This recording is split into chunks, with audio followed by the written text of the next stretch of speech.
even though it may be blackened and small at this point. Um, no, so that'll be on the table, and then we can essentially call it a night whenever you guys are good, essentially. So the next major plot point that we were waiting on is the is Mustang's bardic friend that's being shipped out by Amazon Prime 2-day delivery, and I don't want to obviously have that conversation without him, so we can go up until then. So we have 2 days to cause absolute chaos. I mean, yeah. If that's what you're here to do, that's what you're here to do. I can't Rookie. stop you. Yeah. I'm just the spectator in all this. All right, let me finish opening this up. And freaking-tastic. Luckily, thankfully, more like it, the recap is going to be super short because a lot happened, but at the same time, not a lot happened. So it's been good. We don't have to worry about covering X, Y, and Z to the fucking moon. Um, Let me make sure I have. Where'd it go? There it is. Okay. My my poor CPU is probably crying out in pain as I have 17 Google tabs open. Oh, It's just I was doing research before this for a side project I'm working on. And listen, I don't know why I need all of this. I really don't, but you I don't. have it. I, Close I them. don't. It'll feel I really freeing. don't. You're probably right, but am I going to? No, because suffer. So let's get into Recapos. Last time on whatever the hell this is. The six, now the four, stuck in the past, trying to find a way to cure mischief and themselves of essentially a curse of chaos. You were given the task to try and find a way to keep yourselves alive during this time. As mentioned when you first arrived here, this is not just a different world from which you came in the fact that it is not shifting or forever moving. It is also still in a time where the gods' pets, creations, monsters, and children still walk the earth of which you now fly above. So while you are adequately strong in, level 7-ish way, it became brutally aware that it most likely wasn't going to be enough in case you came across one of the colossal monsters of which you've faced in the past at a smaller level. So, to help with this, you were given this strange proposition of weapons. Weapons from the divergence where man fought the avatars of the gods and sent them out of this plane, and have been kept safely hidden away inside of Ultron's palace all this time. You were each given a choice of which of these strange contraptions, devices, or as you've come to learn now, beings you would like to try and bond with. You were given a very simple task, something of which seems like almost second nature, as all of you have done it before. Attune to an item. Although this one's going to be slightly more challenging, so you were given roughly about an hour to reach a place of clarity before trying to do so. During this time, you ask some questions of not only yourselves as you're trying to, as you were each trying to understand exactly what's happening, but Noel, who had an extensive history both building these things, understanding of what and who they were, and giving adequate warning for what is normal and what you should expect to see, feel, and understand when trying to bond with them, and what you should be concerned by. Nevertheless, you pushed forward, and upon the hour's mark, a few things happened all at once, as the bonds almost simultaneously either began to properly connect and formed conversation, or at least doors were opened and some voices wandered through.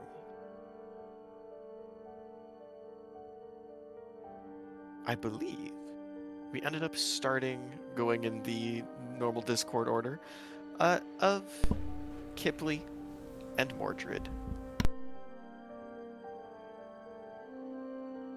Unlike the very calming and kind of sense of familiarity that came with others, you were thrust into a place of utter chaos.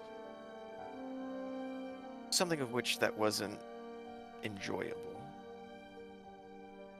As you can be a little dubious devil yourself, this was past that times 10 as you witnessed an actual glimpse into the abyss. Uh, Luckily, Natural 20 managed to maintain your sense of self, and you didn't end up losing anything out of this, especially your own physical form. However, whatever this creature is and or was, without a doubt in your mind, it was an evil presence. Something that is not of this plane, something that is not of this world, and something that has seen and committed atrocities that would make even your stomach turn. Conversation led to interest on their side as to why something like you even exists. A creature that stands between death and life as you do, both undead, and yet your main goal and reasoning for why you're trying to stay within the protection of this being is to stay alive and get a leg up, and clearly they found some amusement in that. However, the bond failed, and your arm was frozen to the top of Mordred as this chilling ice just began to run up, from the top of the head and up just about to your shoulder, with needles like almost these quilled spines just sticking out and holding you in place in a very uncomfortable and not dire, but tricky situation for the moment. Mammoth didn't have much better luck. As you climbed to the tippity top of your own walker that you tried to bond with, hoping that you would be able to have an easier time, perhaps a connection with what appears to be some form of, uh, at least appearing on the outside, potentially nature-based automaton. And after a brief conversation with whatever this creature is, it was very clear that it was cold, calculating, and not satisfied with your answers. And also, fitting in with the rest of the theme of this campaign, confused as to why a child was trying to bond with it.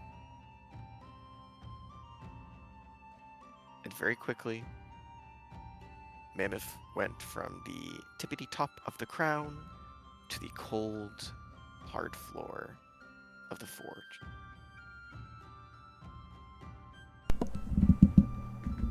We saw Mustang. A brief connection with the own spark inside of him, as he had a conversation with the being that has appeared a few times throughout the campaign in various different forms, of whether helping, hurting, or just simply being there, as they warned them about forming a connection with whatever this was. And it was very clear that these two forces were aware of each other, and waiting to have separate conversations. They didn't want to be present at the same time with not one another there. Eventually, Mustang decided against listening to the warnings of the spark and dove in to Lancelot's mind, of which they had a somewhat pleasant conversation with a being that also was not from this plane and had similar ties to the elemental planes of which Mustang's deathly origin sprouted from. It was clear that they were open to the idea of forming a bond, at the bare minimum, to seek out and better understand the spark that is inside Mustang, and to share in its power when it came to bonding the two together. And through some charismatic bard stuff, uh, Mustang managed to secure, at the very least, an understanding between the two of them. Our first success. And last but not least, Duradon, or Schrodinger's Dawn, from last session. So we were trying to figure out if, in fact, Duradon would die yet again. And you know what? Jared, with the word choice, almost had me fearing for the worst. As you sat atop Escaldos, bleeding on top of it, because, that's ancient technology and beings beyond your fathomable belief. Sure, let's bleed on it. Um, see what happens. But luckily, mainly good came from this. Came from this connection, as you were thrust into a sort of subspace and/or what you could presume to be the memories of whatever this creature once was. And you very quickly understood that this was a guardian, something that had been placed here by a higher power, created, born from either our spellcraft itself or the world itself, looking to protect a simple forest. A thicket of ironwood trees that you, with the most bare minimum of history checks, could wager a pretty educated guess are the same thicket of trees that would eventually become the slumbering thicket on Paradise Peak. Having this kind of slow bit of enjoying nature, you took some time to speak with animals, where you heard the rationality of some nearby deers going about understanding the hierarchy of priorities. Um, running away to water, staying in the forest and dying to predators, etc., etc. Um, you had a little bit more of a brief respite from all of the craziness and chaos that you've experienced in your own life in the past couple of days, never mind months. However, it was not all exactly cheery and sunshine, as the Guardian began to show you the dried up roots of what once formed its body, as it, during all of this time, and openly admitting to you, was digging for your memories to see if you were friend or foe to the forest. And it was very evident that in the past you were no such friend. Seeing the tribe, the Bashala's original island, even so far away, still connected by the roots roots of the Ironwood. Not only disrespect the land by killing its original founders, but also terraforming it slowly, breaking through the wood line, killing more than enough of the natural life to slowly expand their numbers. And your own deeds. I did not know them personally, but it was well aware that even through the gap of time from which you exist now, that the blood on your hands of an archdruid would not go unnoticed. Whether consensually murdered or not, a life is still a life. And it was very evident that whatever this being was, it held far deeper ties to those who protected and worshipped nature than those who simply lived off of it. But it also saw the changes that you've been making over the past roughly 10 years of your life. Simple steps to atonement, but still steps nonetheless.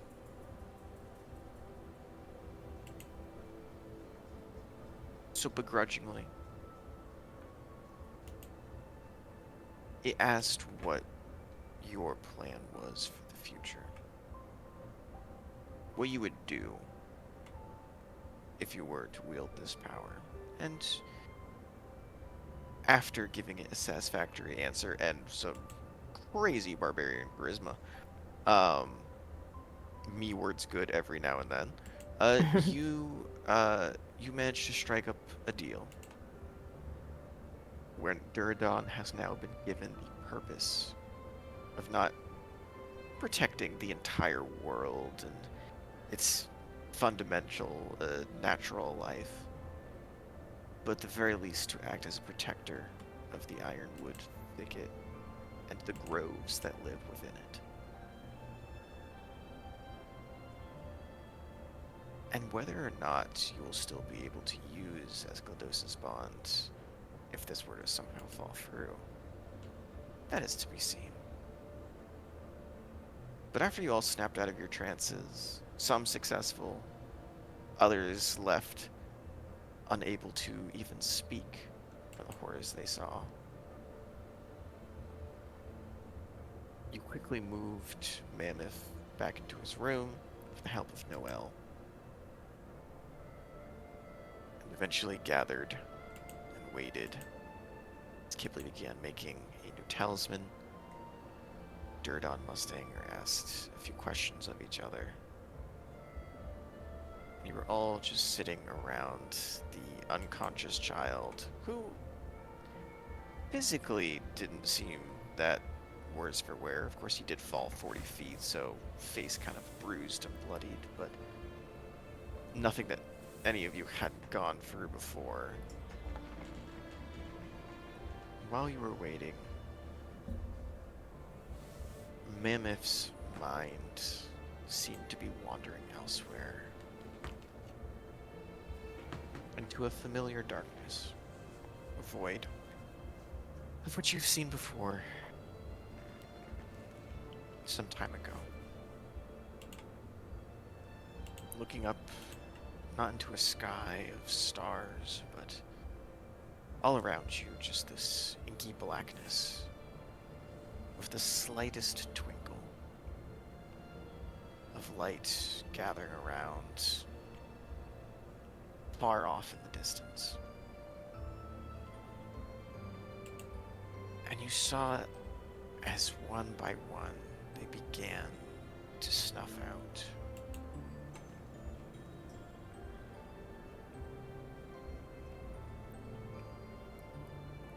And slowly consuming all of the light that was keeping your consciousness intact, or whatever strange comatose-like state that you are in. You still manage to hear a voice. one that you have yet to hear. An unfamiliar, and concerningly so, new threat was put forward as whatever this creature is, whatever this force or being in its entirety wants and or really just is in general, you were unsure of. But you were given the message in just a few words that it sees you. That's where we ended last session. That's where we're going to pick up tonight.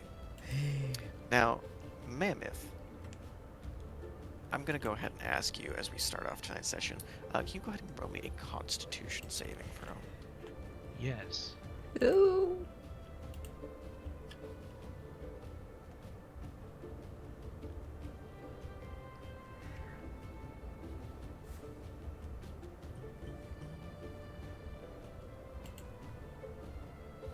Oh my god.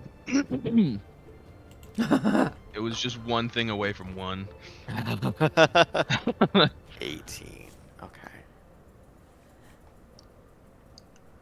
Let me ask you all this question. As evening begins to turn into night, is there anyone among you that would have stayed with Mammoth in his room?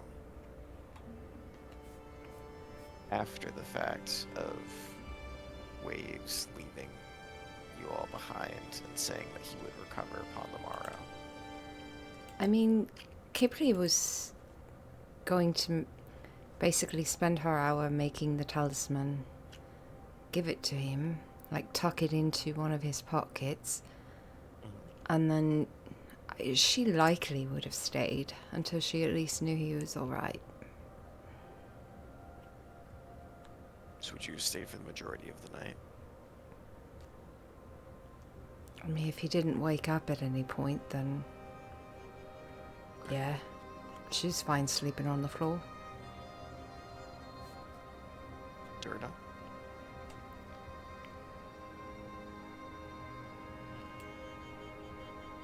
Doradon, I think, would come to like periodically check up on.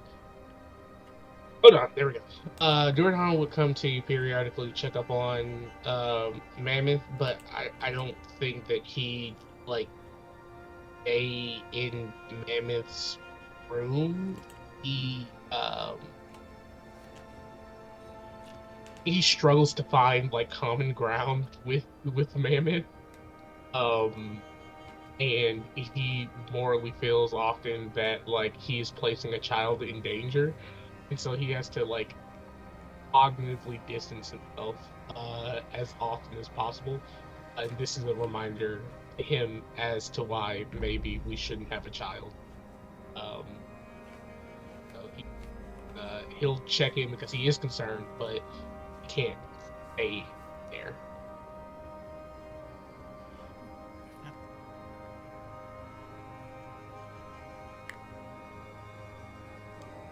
Roughly around 1 in the morning, when it is just you and the unconscious Mammoth sitting within his room.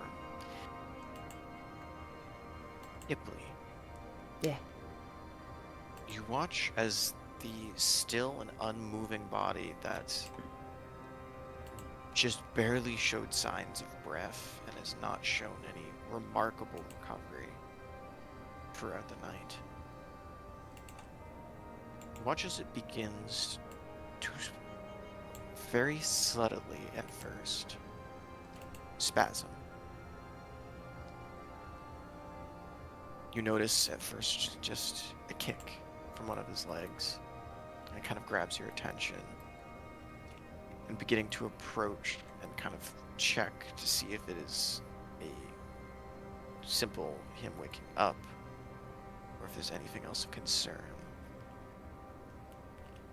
You watch his entire body just begins to shake. So much so that the bedding that he is currently on kind of begins to slowly move as well. Oh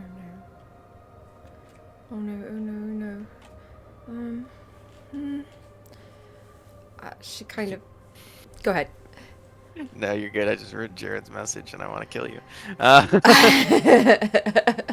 Jared on 79 tonight. Go ahead. She... At first she'd kind of just like hold him for a minute, like with her hands, not sure what to do. And... Ooh, ugh. I think she'd kind of shake him, thinking maybe he's like in some kind of nightmare, and try and wake him up, essentially. Cool. So the already shaking body of the child is shaken even more as Kimberly just begins Should I to know? rattle him a little bit. Cool. The actual head itself is just kind of like subtly just rolling to side, and you Ugh. can see as the um as you place your hands on him and begin to try and wake him up, thinking that he is dreaming, there is not a spark, but as your hands touch him, there is a brief bit of heat that, like in a almost like flash fire, it's there and then it's gone. You see there's a slight glitter of this bluish, whitish energy that puts itself between your hands and his body, and it's not like you're jettisoned back, but it is like someone has very much so like when they slap somebody's hand away and just the arm is moved, both of your hands just kind of fly back a little bit, and you can just see there is this almost net of that same bluish light that is just slowly forming around him. And the second that it's there, is gone. And the body stops shaking. She kind of like watches the net go, like as it's there, she's just kind of like, oh, that doesn't look good. And then she's considering going and running to find like Doradon or Zyrus, and then she just watches him stop and the net's gone, and she's just like, oh, I don't know what to do. And she just kind of reaches out and tries to touch his shoulder.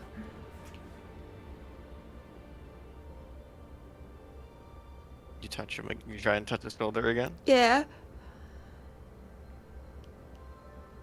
You reach out. Your finger gets within about half an inch of him before again you see that flare up. And you get that same singe. Can you go ahead and just make me a Constitution saving throw as well? Wap wap wap wap. 6. Ooh. 6. Cool.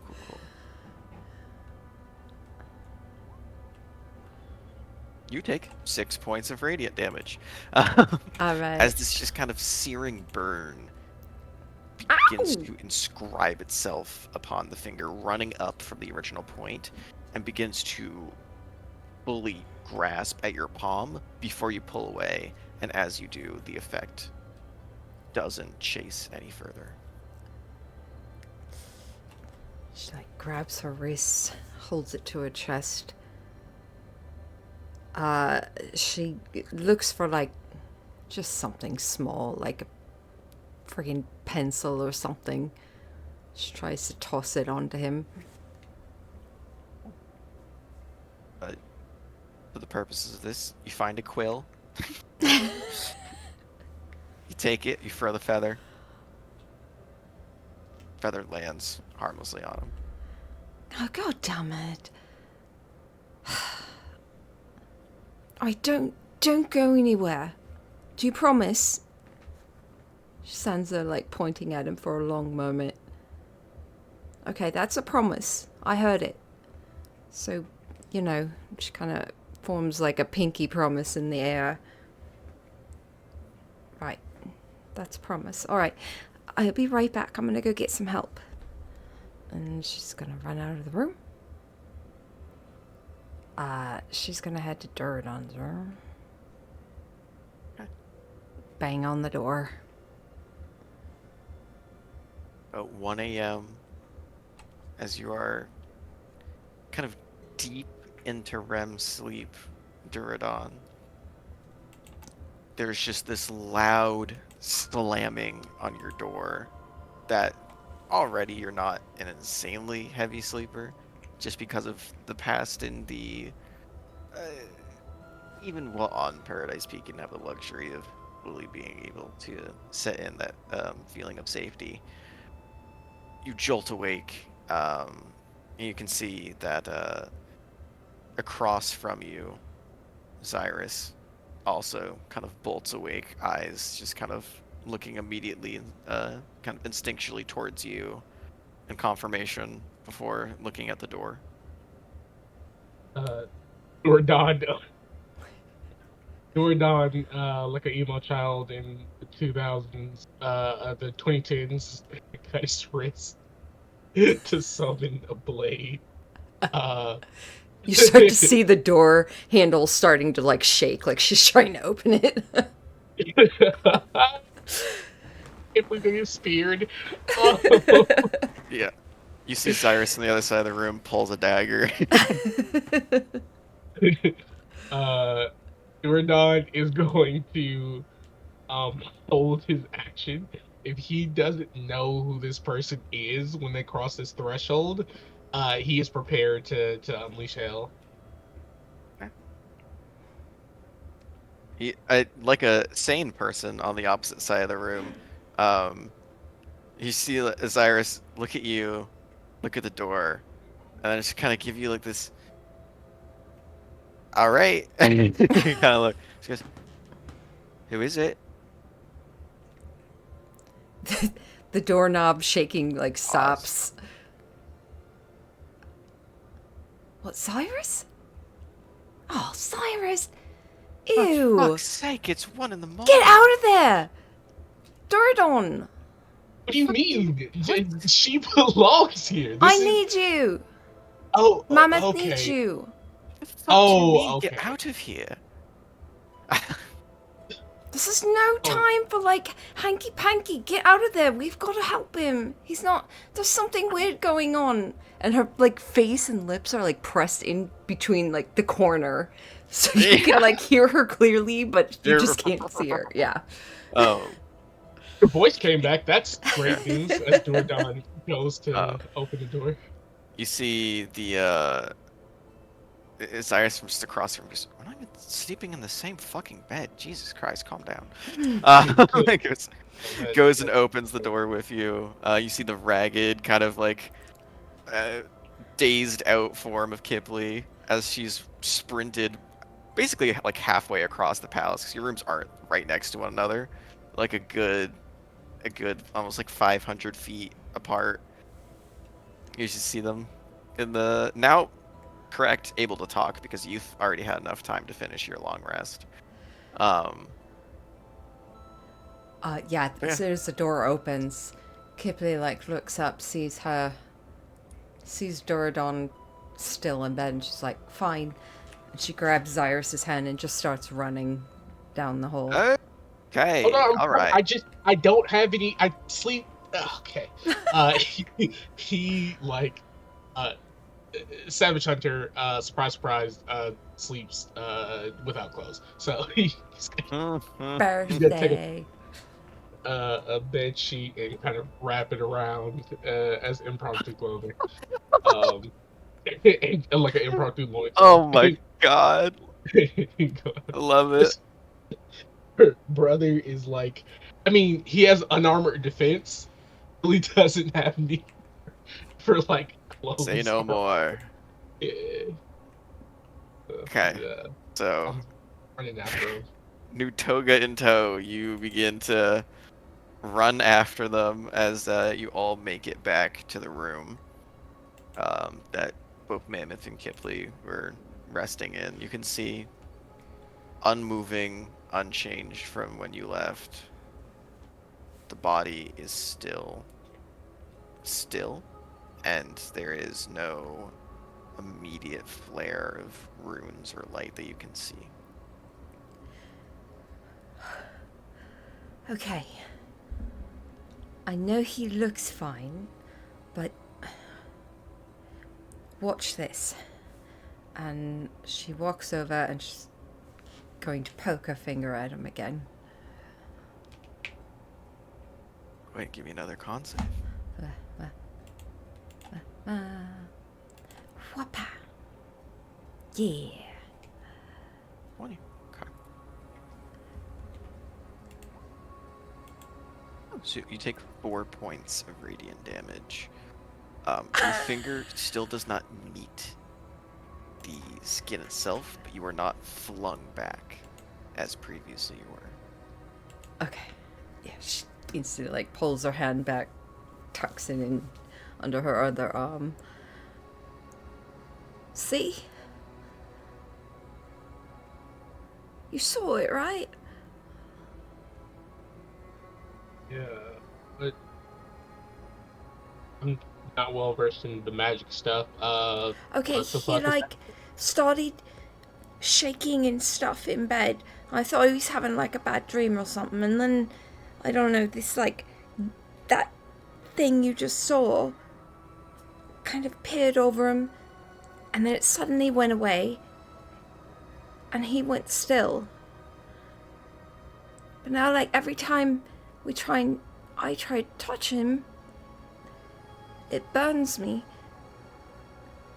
I tossed that quill on top of him. That I tossed that on him, and it didn't do anything, and it might be stuck there forever unless we can wake him up.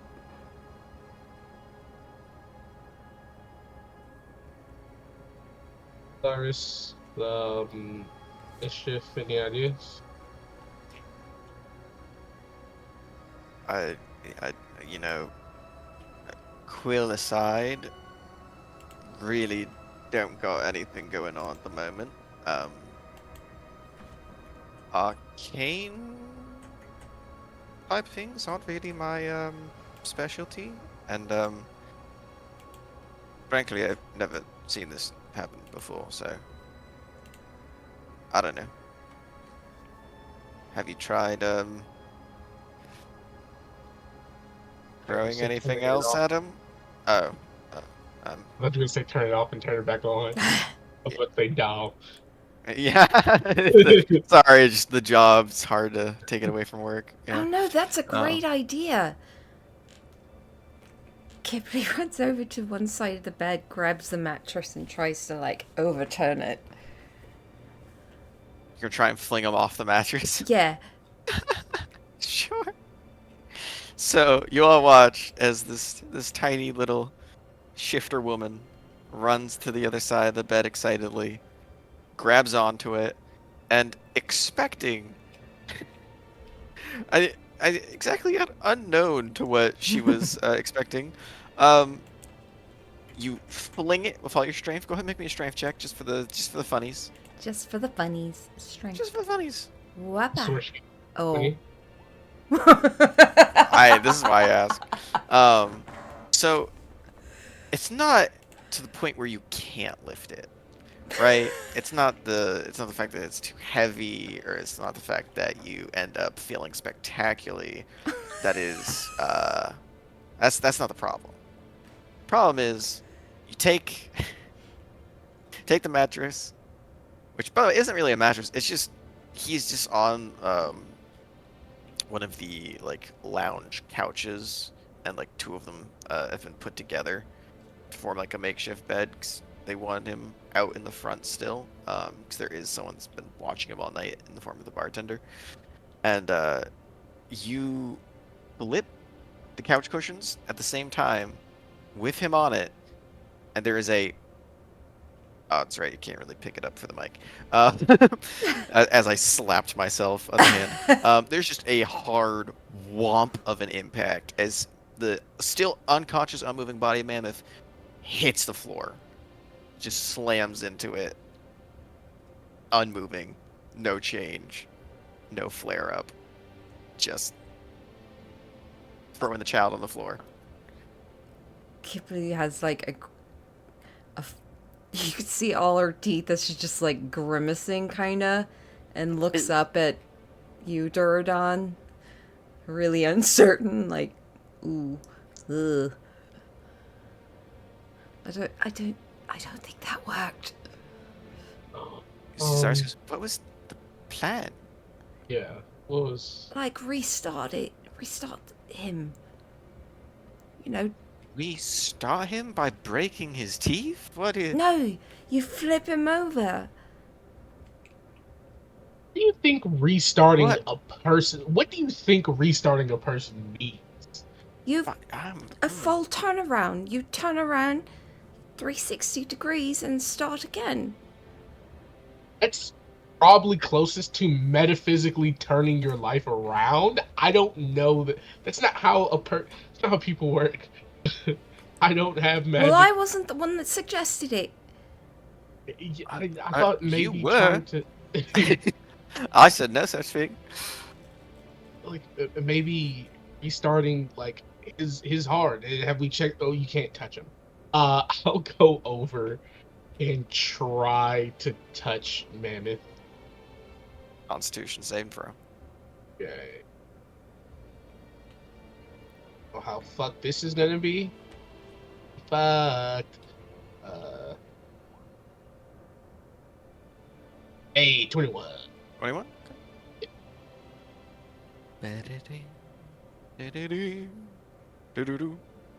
The 7 reduced down to 3 points of radiant damage.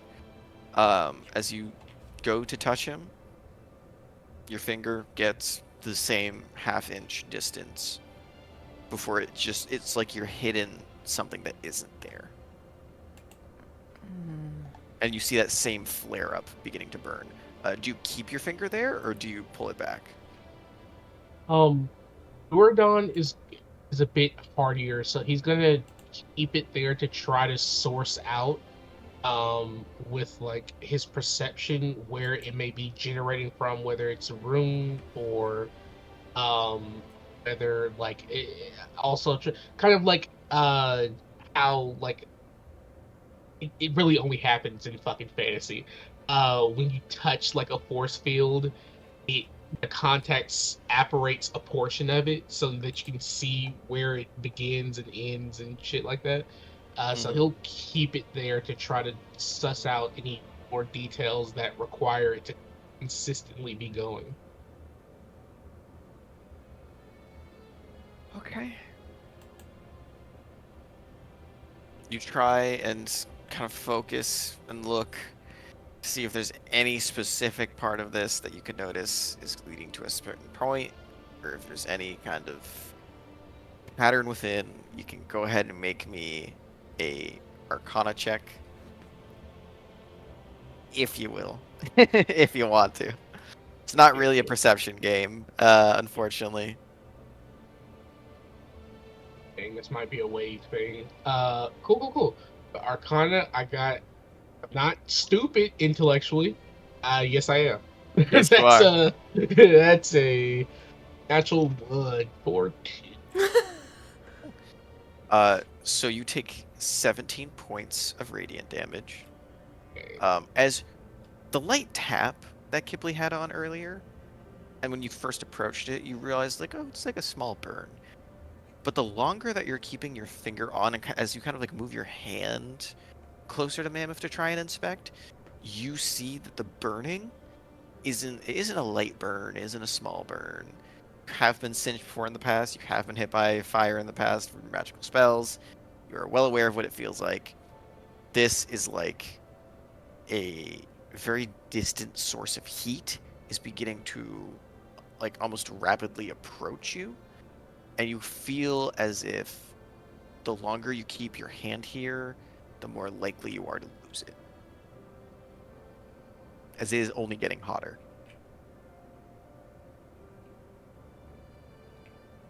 Like this.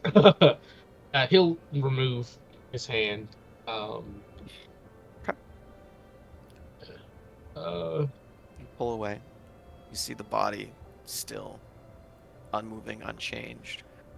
And it is to the point where it is noticeable. There is still breath being drawn. There is just no improvement from last night where he was barely able to breathe. So it is the slightest rise and the fall that you can see that confirms it appears to be still alive. No context as to what else is going on. Maybe this is a wave thing. I mean, Cyrus doesn't know how to divine the situation. Um, maybe wave can arcane the situation. That's a good idea. Maybe. Are you going to go get him? Oh, you want me to go get the ancient entity that has existed? Sure, I'll Did, do that. oh, I'm sorry. Did you uh, want me to? actually, I'll go and do it for the simple fact that whenever you get close to death, weird shit happens. I think I die the most standardly in this group. So I'll go. All right. Okay, so you run off to try and find Wave. As soon as he leaves the room, Kippley's eyes kind of slide back to Mammoth, and she's gonna pull down one of her walls, and she's going to reach out and cast Detect Thoughts. Okay. As you do so, you try and reach out to see what is going inside of Mammoth's head. We go to Mammoth.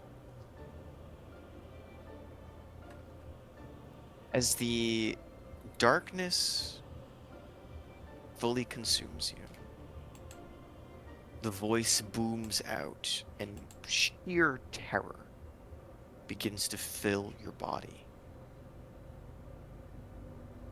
There is no smell, there is no sounds. It is absolutely pitch dark, and there is no sensation but being hot, cold. It is just indifference of a void that you are stuck in. And after the voice rings, you see as a light appears in front of you. Not a bright, not a bright blue, or not a burning red of any star or flame you would recognize as indication of a sunrise. You see a deep orange.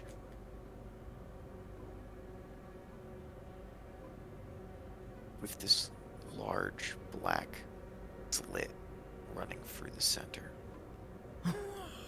Emerge. Open.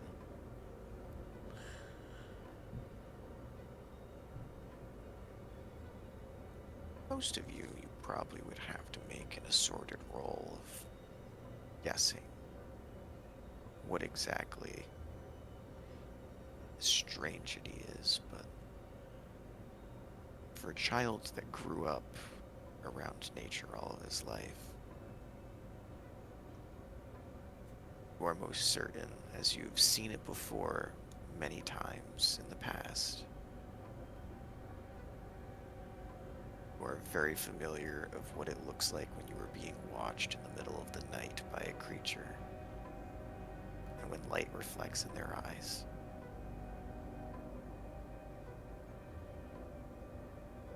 You can go ahead if you want to.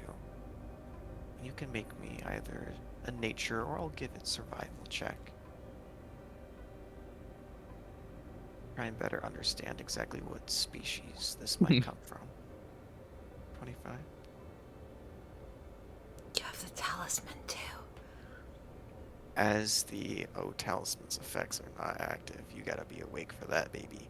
Um, as you kind of focus in on this, and this is the only thing that you can see.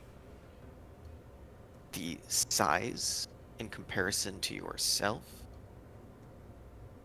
is about anywhere between,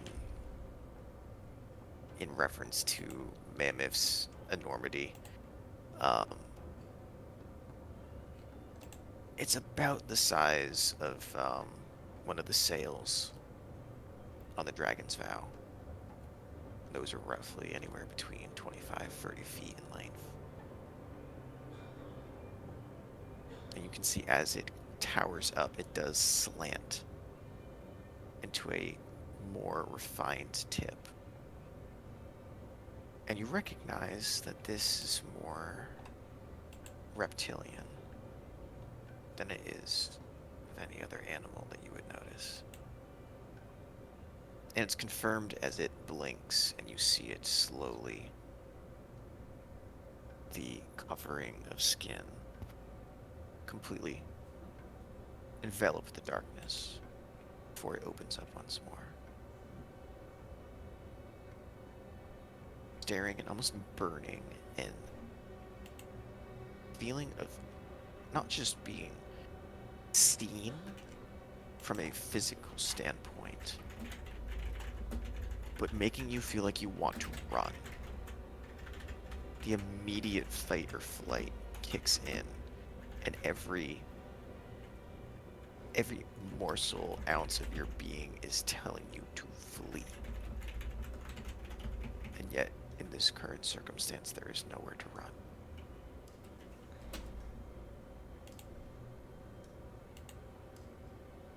You watch as the lights that you saw before that twinkled out, some become slightly noticeable. You realize it looks almost like the light in the vicinity is shifting. Because you have such high passive perception,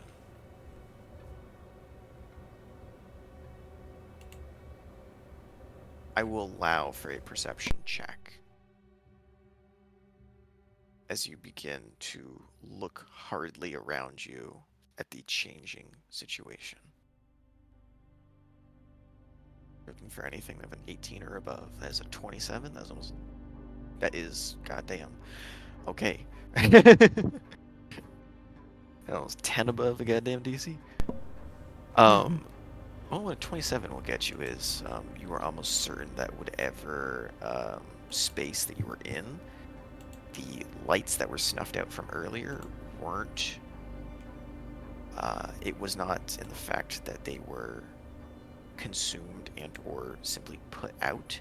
It was that something so big and at such a long and shifting size moved in front of it. And for a brief second, it was like there was no light at all. And you can see as a body that should not exist in its exuberant length fully wraps around you and encompasses the majority of your vision until you can only see that burning orange light staring down at you.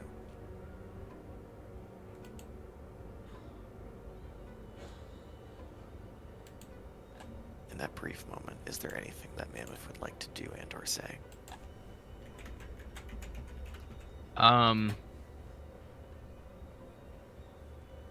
I guess just all you can say is hello.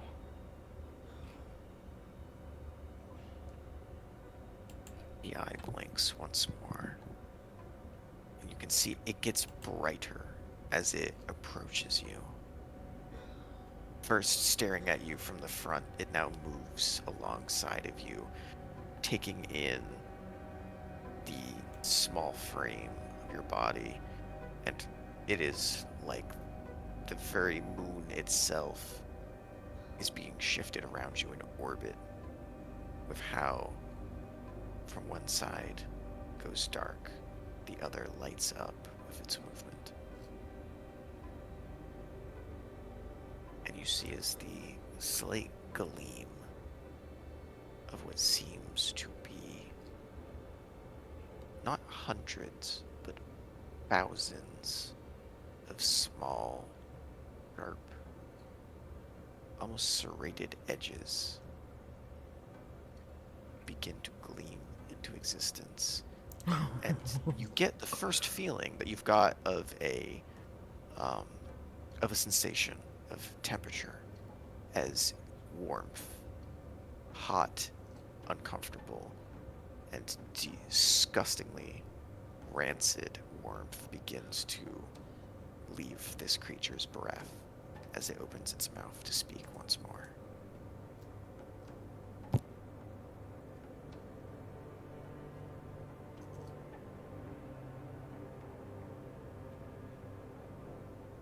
My child, you will be next.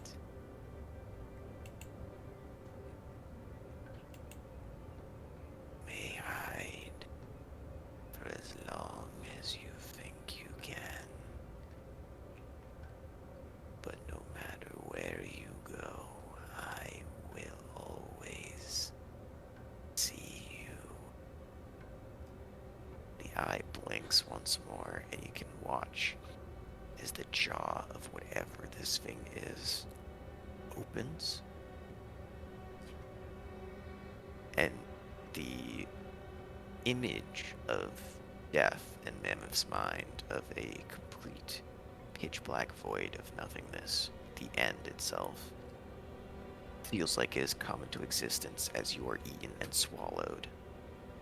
And you wake up in a cold sweat, your heart beating, drawing breath back into your lungs. But you are not in the palace. You look around you, and you can see it appears to be some sort of room that you're in. Wooden walls, a comfortable bed. You see some small bits of furniture filling in the room. And on the desk, there is a familiar bowl with a strange substance inside of it. It's like thick white cream. You see the door is closed. As you look outside, the window leading on to what appears to be a street indicates and tells you that it is nighttime. Evening at the earliest.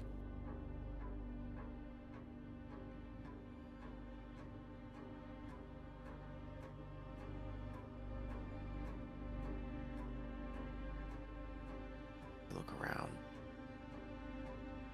You just kind of instinctively clutch your chest to make sure that you are still alive. Kind of there's this deep sigh that is let out before you are immediately jolted, and you just find yourself like in a cat-like state, just jumping to the side as you just hear coming from the bed. Right, well, for fuck's sake, if you want to drop in, you can drop in, but dear godchild, I need some advance. And you see your grandfather, currently sitting in like classic night jammies with the old style, like long nightcap. You see this kind of like silken gown that runs down all the way almost to the very floor itself. And you can see he's kind of puts on small pair of spectacles as he sits up in bed. He goes, Mammoth, my dear boy. You look like you just had a nightmare. Are you alright? I think. What's wrong? And you kind of look down at yourself, Uh, and you are now just noticing you are also in your nightwear. You are not wearing your armor.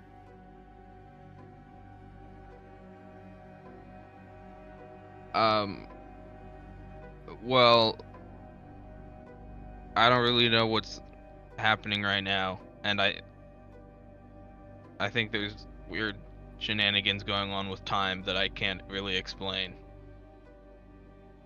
Mere shenanigans in time. You know, you know my favorite saying when it comes to time. Do you remember what it is? No. Time is a weird soup, and we are simply swimming in it. No bothersome to try and keep track of the tides. Come, it Right. might still have some substance. And he reaches over to the bowl, and you immediately recognize it as ice cream. Megan. Uh, and you see he takes out a spoon, kind of puts it on the bed beside him. Goes, hey, come sit, boy. What? Tell me about your troubles. What seems to be the problem? You look worse for wear. Um, And he kind of, as you go to sit down, he kind of grabs the side of your head, um, gently so, but just enough to kind of shake it a little bit. He goes, oh, you look like you're worse for wear. You're all beaten up in the face. It looks like someone broke your nose. Did you get into a fight? no, I fell on my face How did you fall? Did you off fall of off a a giant building? onion. Oh, It was like a I was trying to attune with this giant war robot and I'm it didn't really work. attuned to an onion. Yeah, well, it just kind of looks like that, but it's like a giant robot. Guess you could say that situation's very layered. He just Yeah, kind of you're gives you a telling cheeky me. grin. Okay, onions in the layer. Um, Put it in there. You know. Okay, that's fine. Oh, so you fell on your face. You got a nice little mark to carry on to the morning. What's he? What the? Is that why you're all shaken up? I got no, so I passed out after I fell off the onion and uh and then I was the next thing I saw was was just like space and then but something was it looked like it was eating the stars and then all of a sudden it started looking at me and it told me to let myself in or something like that and then it like just ate me and then I woke up here. But that all happened in the past, which I guess is still the past. Right. But now Well, I'm in the past twice. I wouldn't worry about the semantics, my dear. This creature you said. It, it, this is the thing that frightens you. I suppose so, yeah. You seem rather calm about it. Besides the actual jitters that you had when you first showed up. Don't worry. As long as you're here, you'll be nice and safe.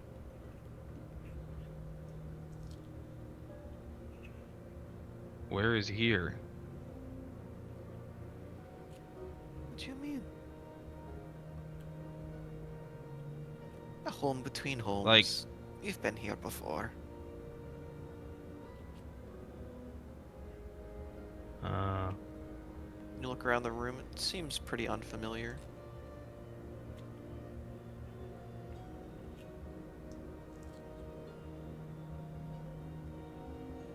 Oh, it has been some time, so you might not remember. I can help with that. Come, lie down, have some rest. guess it's going to be a real busy couple of days for you, lad. Try not to overthink anything. Just know, if you're ever in trouble, I wouldn't let a single thing happen to you. And you see, he kind of looks at the bowl of ice Okay. cream, looks at you, smiles, just grabs it from you, and just begins to spoonful it into his mouth while making his way rapidly around the bed away from you. And also remember, if you What have the too many heck? sweets, it'll keep you up at night, so you'll have to have this later.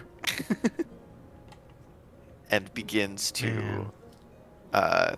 begins to smile and gives you just this worm grin as he places the bowl back on the nightstand, half eaten, but still there's a good dollop left.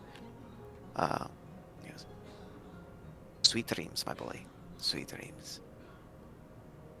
And exits the room and closes Okay. the door. You're left there in space by yourself.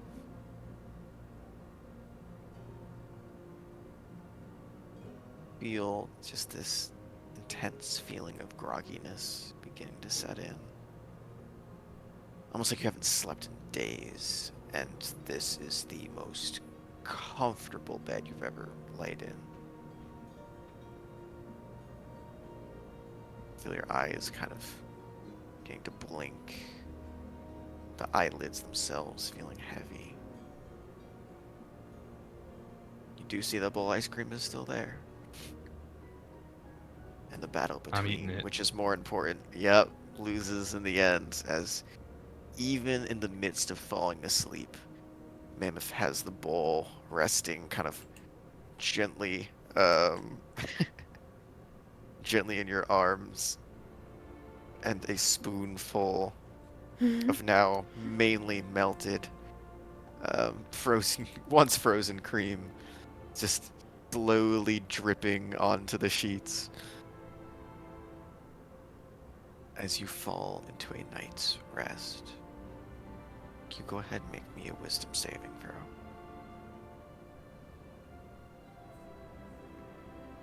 You're looking for a 17 or above.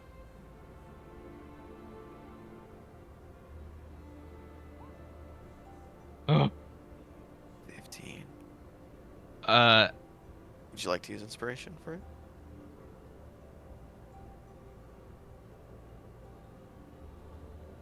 Mm, yeah. For it. Okay. Cool. Holy shit. God damn, 25, 27, 15, 27. You're rolling insane tonight. Okay. Falling into a state of rest, peacefully so. The memory of your encounter doesn't fade. It still lingers in your mind, but a sense of safety and security washes over you, and you find yourself feeling comfortable enough to drift off into a welcome, dreamless sleep.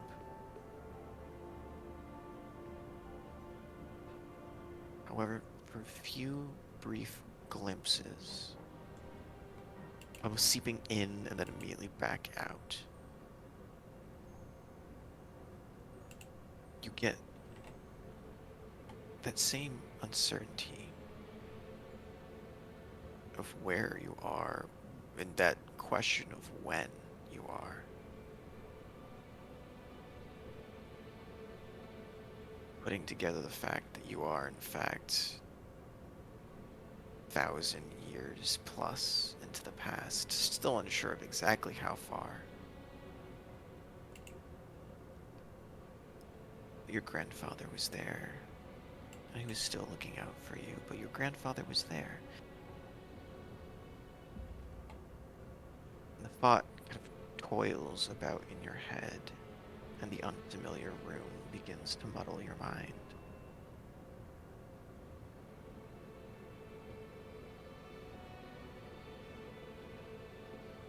And you feel presence dip into you, trying to reach into your mind before it is rebounded as the detect thoughts fails.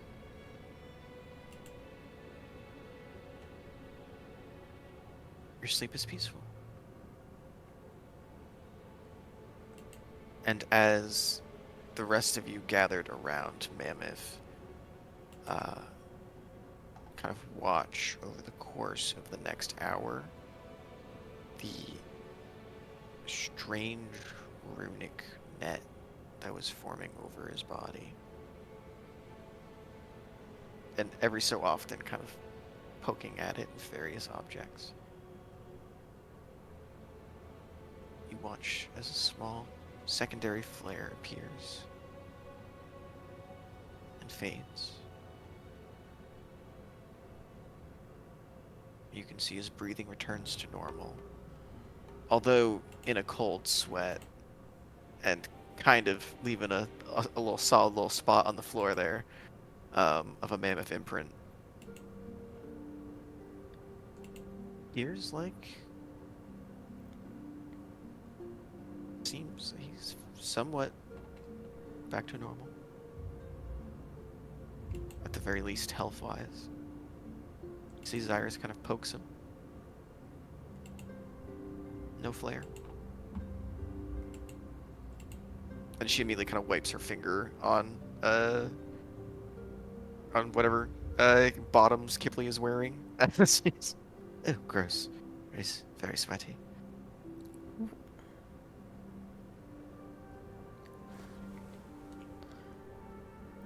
Kipley would, seeing that, lean down and try and make him a bit more comfortable.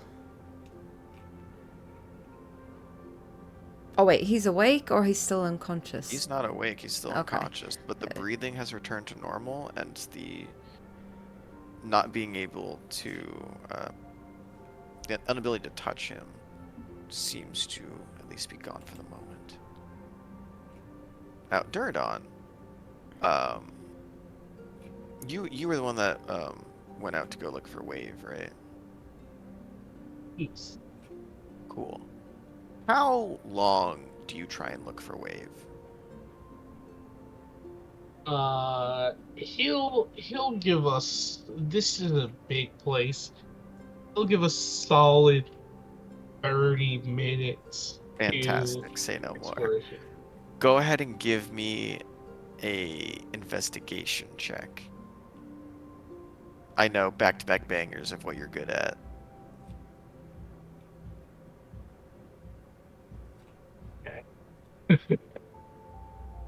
Uh,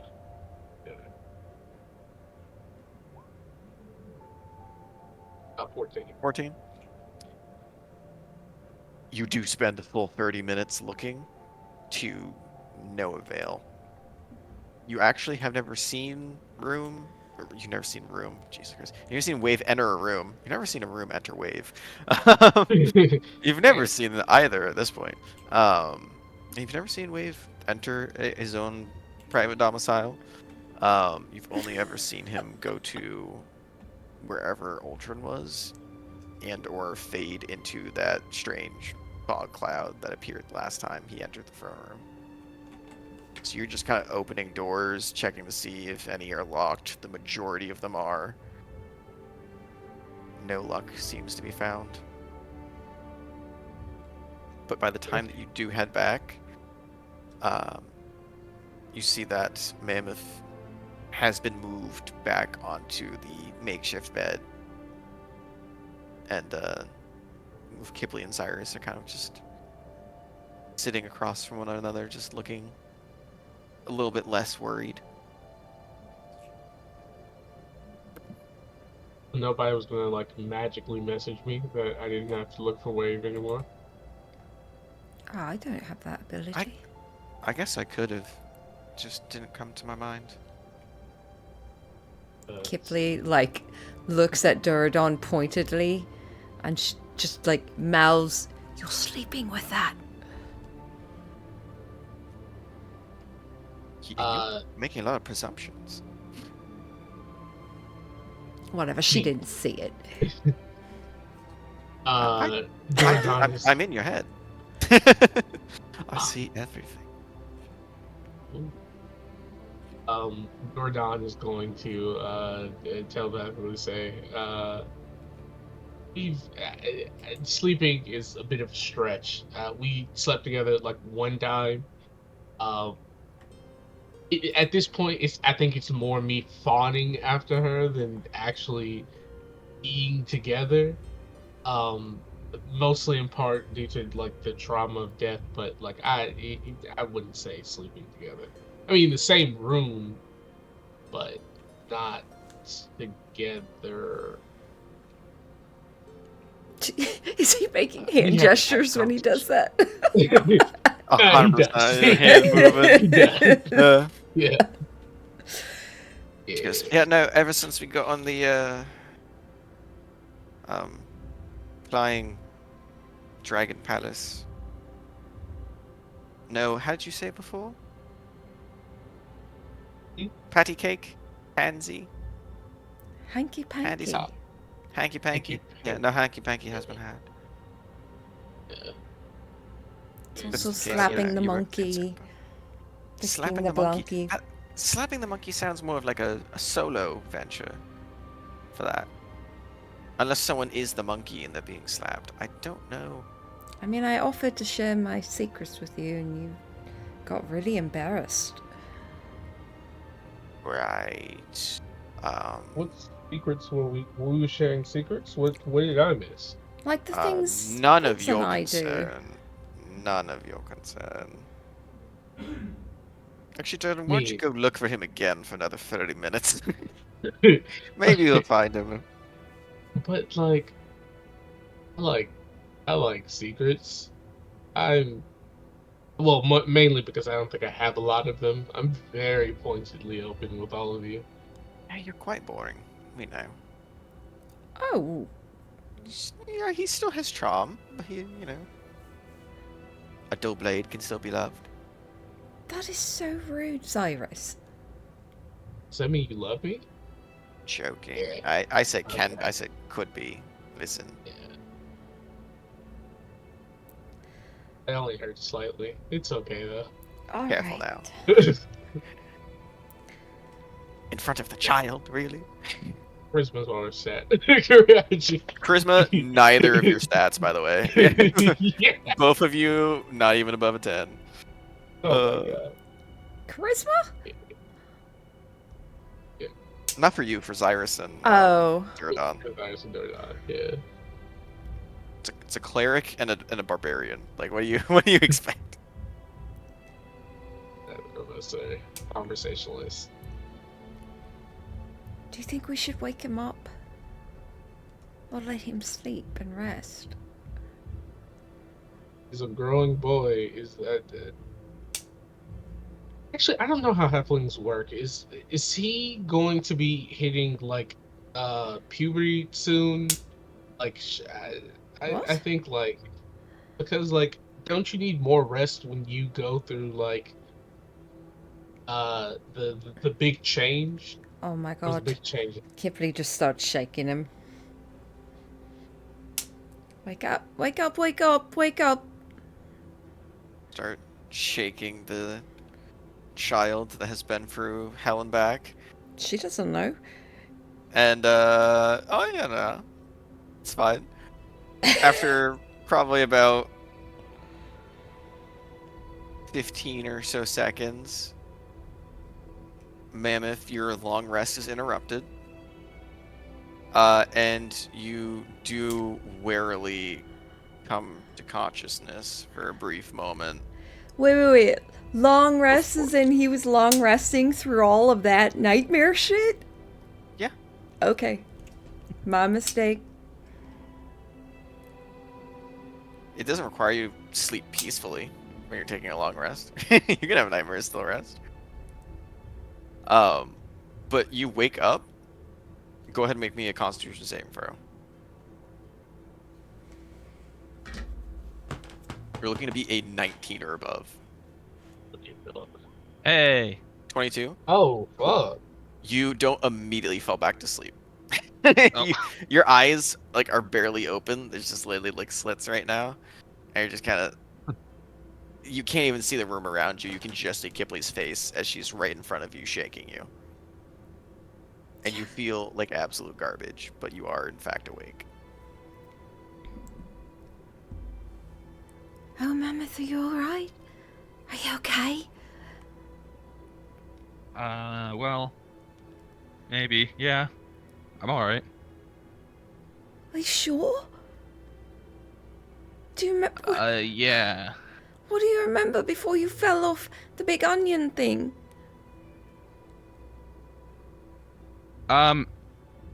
It kind of like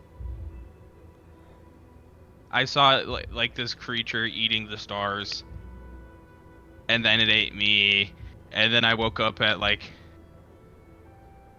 the home between homes or something, and talked with my grandpa and ate some ice cream, and then woke up.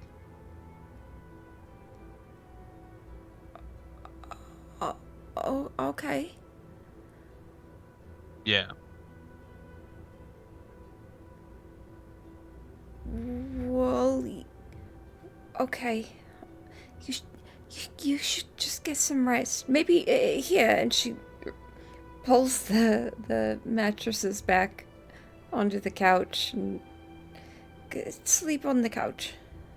Sorry, you rolled off.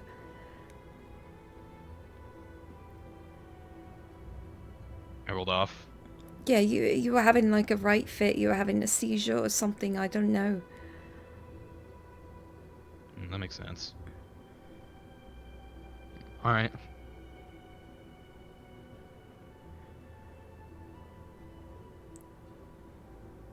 Kipling grabs a blanket and like throws it over him. And just kind of tucks it around and just leans down. We'll make sure everything's okay.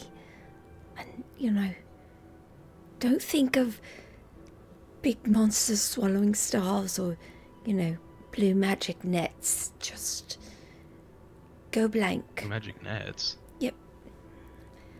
Alright, good night. Okay, why would I be thinking of those?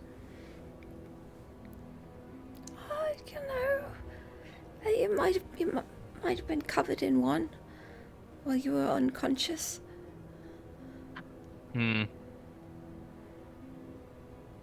Why does that sound familiar? No, that seemed like a weird thing to bring up in the midst of things that already sounded familiar. Oh. Yeah.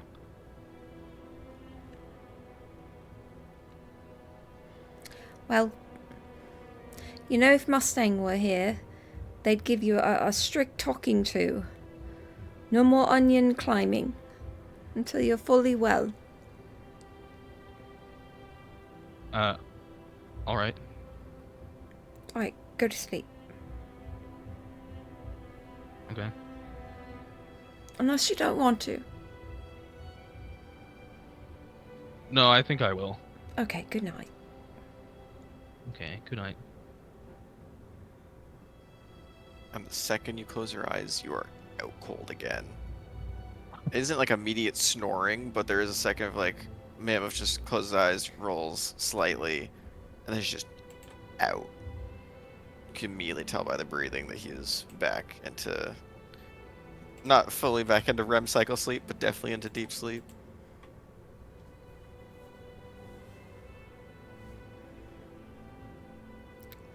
But for the sake of sakes, is there anything else that anyone would like to do before we officially finish the long rest and wake up? Which you all will be waking up a little bit later into the morning because of the interruption to everyone's long rest. It's about 2:30, 3 o'clock in the morning by the time everyone respectfully gets back to bed.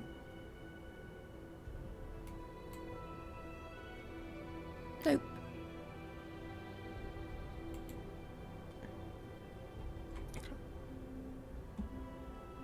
Go ahead and mark down a long rest. Get all those spells back. Get all those lovely exhaustion points removed, because I believe, Kipley, you are now at 0. And as you start off the new day, Mammoth, as you awake,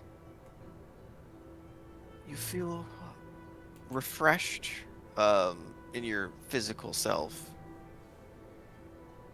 but the memories and the multitude of what happened yesterday leaves you a little bit uneasy.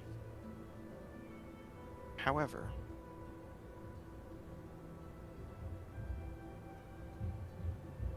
you are still left in a strange state of not knowing what was a dream and what wasn't. But with all your facilities back, Kipley being able to talk, and everyone at 0 levels of exhaustion, what would you like to do for the day? And I will say, as a note, um, for anyone that looks for Mustang today, um, you will see there is just a little sign, a little note put in front of his door. Says, "Do not disturb.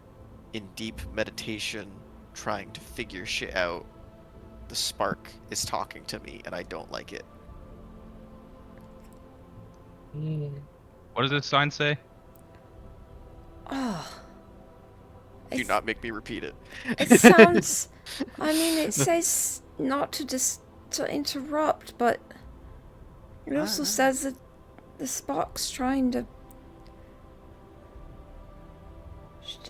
It sounds like Mustang doesn't like what it's doing. Sounds like he's either, you know, could be mildly inconvenienced, or it could be he's About to tired blow mental is everyone up. falling asleep. I mean, he's in a room, isolated. You know, I doubt he could destroy an entire palace. It's not what Wave made it sound like. Well, you know, No. city, palace. Might destroy like a good portion of the palace, but as long as we're on the other side, we should be fine. I vote we go on the other side for today.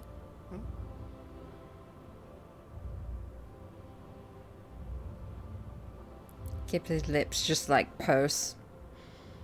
Oh, by the way, I didn't actually ask because I was really just kind of in my own thoughts yesterday. I was in the midst of, you know, coming to acceptance, and I don't know. It feels weird ever since I got back. It feels like there's just like silence that I'm not used to feeling with mischief. But how'd your attunement go?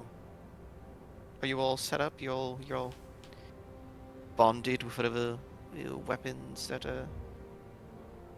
Ultron said you should?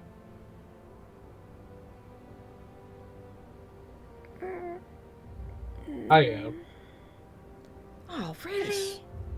Is it like, or is it like a really cool like axe or like a sword or like armor?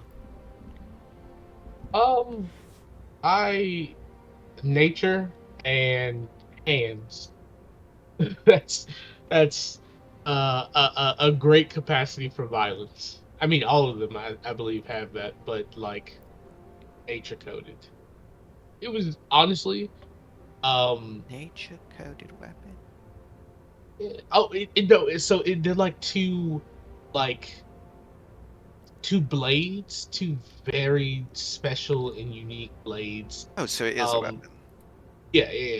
Like they oh God, it's it's awesome. If you could see it, which we have to go back anyway because again I succeeded, but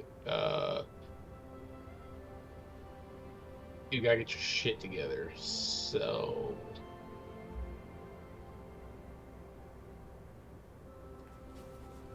also, Cyrus, I think you getting one as well? I have no idea what they are. I'm getting some intel from Mischief right now, and it sounds like she said that you entered inside of the weapon. I'm a little confused of how you did that with a blade. But I also kind of don't want to know with the descriptions, because it seems like it didn't go very well for some of you.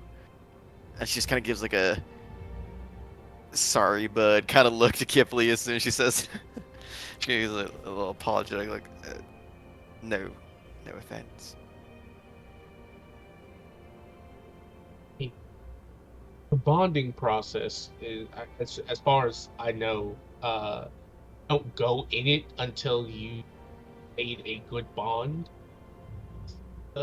item, because it's like they're live but not. It's you've had voices in your head, right? It's kind of like the voice in your head having a physical representation in the world, as opposed to just solely existing in your head.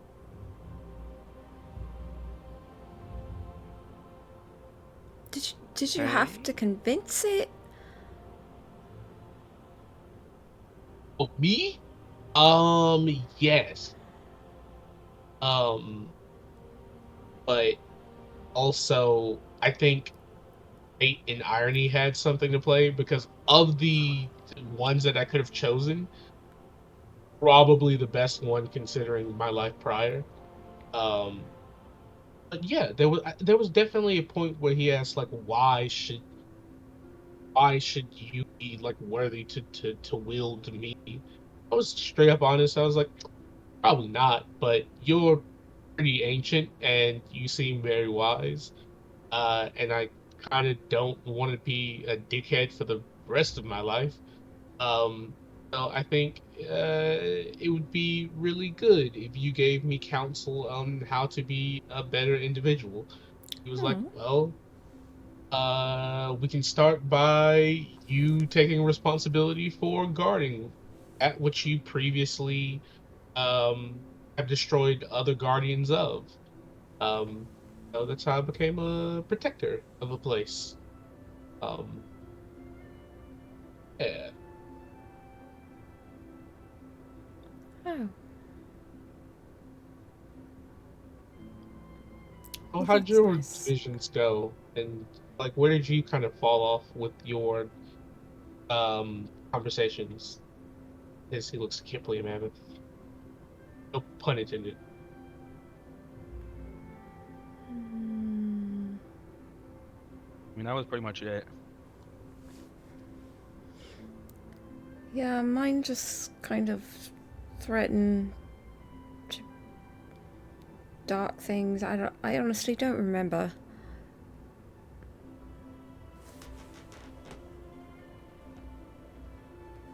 Oh, um, okay, so Mammoth, you don't remember anything other than just like falling? No, like the whole getting eaten by the star-eating creature, and then talking to my grandpa, and then waking up. Okay, and Kipley, yours did what again? I don't quite recall. It was. He was all like, you know, ooh, you have potential, but you're kind of like a piece of shit, and I'm dark and evil, and I, I don't really remember. I'm kind of just going on the fly. Wow, so you kind of like attract a type, huh? Yeah, so that's My guy hated me. Yeah, Did you do it? Did you just, like say something? Or... No, well, yeah. He was like, "Why do you think you should you should be on top of my head right now?" I was like, "Cause I need help." And he was like, "But why?" And I was like, "I don't know, cause I'm not strong enough to do it by myself." And then he threw me off his head. Anna, that's like a very prideful onion. yeah. One of the Onion's the most powerful one of them all, and it's just like aesthetically. Probably. Yeah, I mean, like the weirder they look, I feel like the more just creative Not weird. process. It's weird. yeah. It's cool. I'm actively looking at it. through our bond as we speak. It looks weird. Oh, you were bonded to him. Could you see what he did when he was out? No, I can see, yeah, it's a little bit. I can see some like, when you're looking at a lake and you can see the reflection, like you see your own reflection, right? And then someone like drops a stone into it and then it becomes all like muddied and there's like waves in it. When I try and look in people's dreams, it's like that. Like the anything when they're unconscious. But if it's just their memories that, like, when they're awake, yeah, I can look at them. Trust me, I've not been looking at yours if that's what your concern is. I'd really rather not. No, I mean, it might be helpful for you. I mean, for what context? She just kind of pats her on the arm. For what context? For what purpose? She like What happened? nudges For her what head purpose? towards God damn Galadon. it! It was even first voice. For what purpose? Oh. Okay. Just not gonna say. Just walking. Okay. All right. Oh no, she like nudged her head towards like Doradon pointedly. Oh. Huh, what? What? I'm confused. I'm What still happened? just as confused.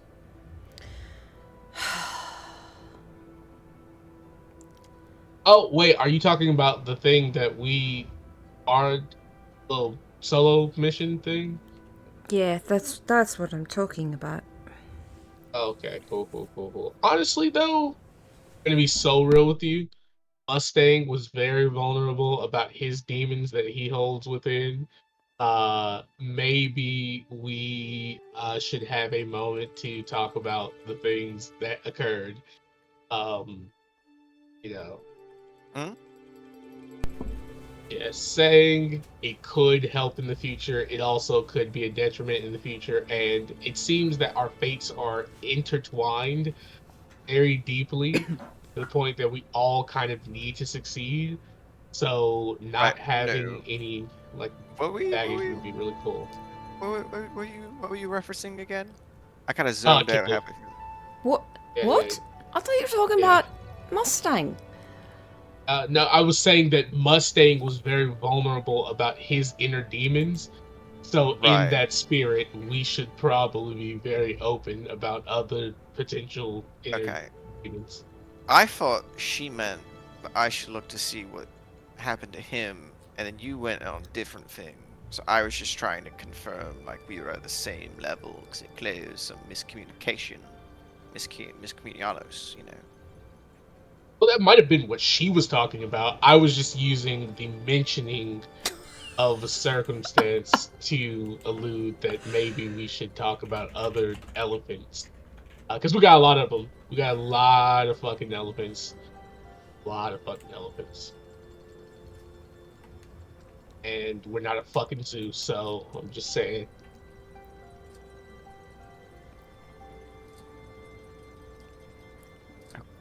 Sure. Sure. I don't have any demons though.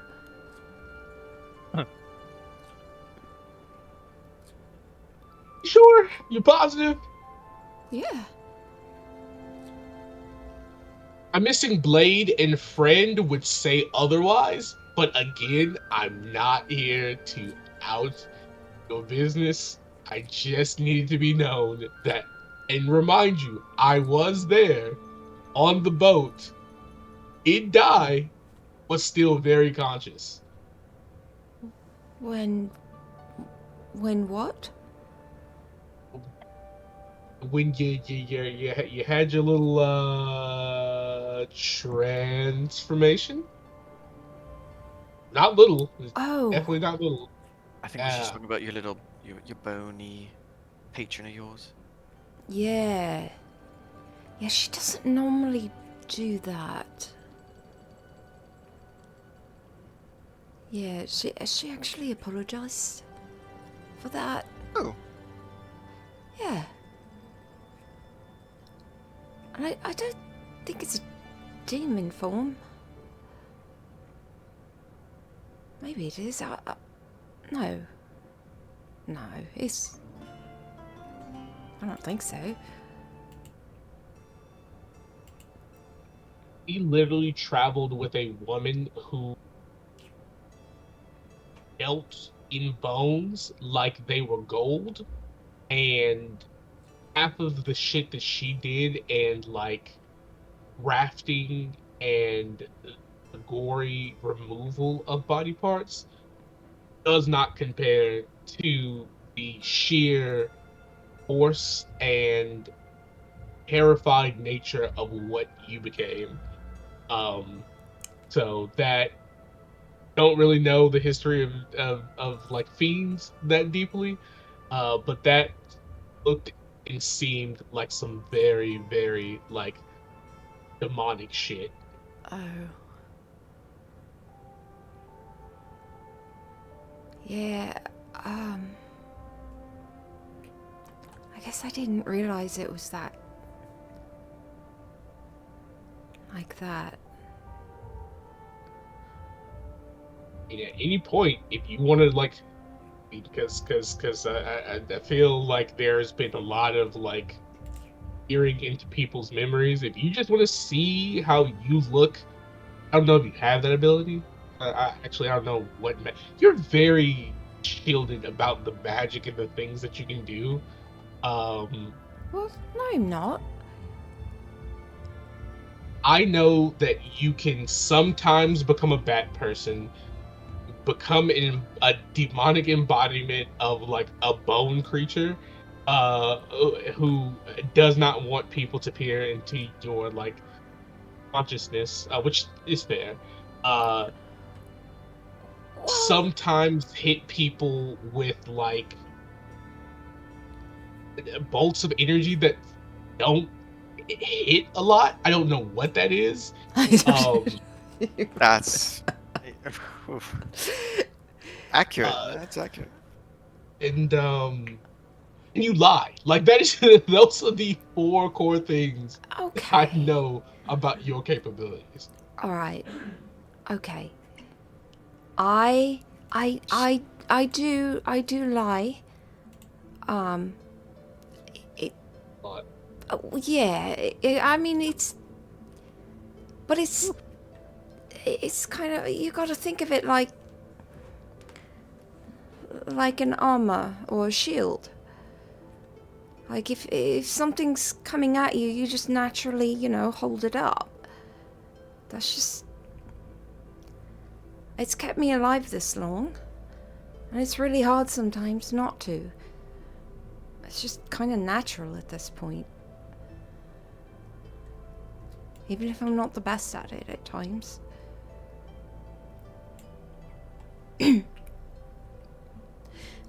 And you know, as for the other thing, that kind of came from... Well, I think I told you all that came from the you know, the undying thing, who's, you know, who's now dead. And I can't find him in my notes. Vander. Vander. Seems like you got like a lot of players on your board. Like the majority of you do, actually. Now that I think about it, Yeah. like the kid now has like a star-eating thing going on. It's more like an enemy than you know, anything else. But you got your blood problems and your family issues and all of the Six's issues now on your shoulders. You got a bone mother? Mother. Yeah, sure, that's what we'll call her. You got a bone mommy on your side, plus a bone daddy. It's like a big old bony family. And That's... then you got your connection with, you know who. And then, Who? hmm? Who? You see her for a brief moment, snap her fingers, as both Mammoth and Duradon get Gift of Gabbed.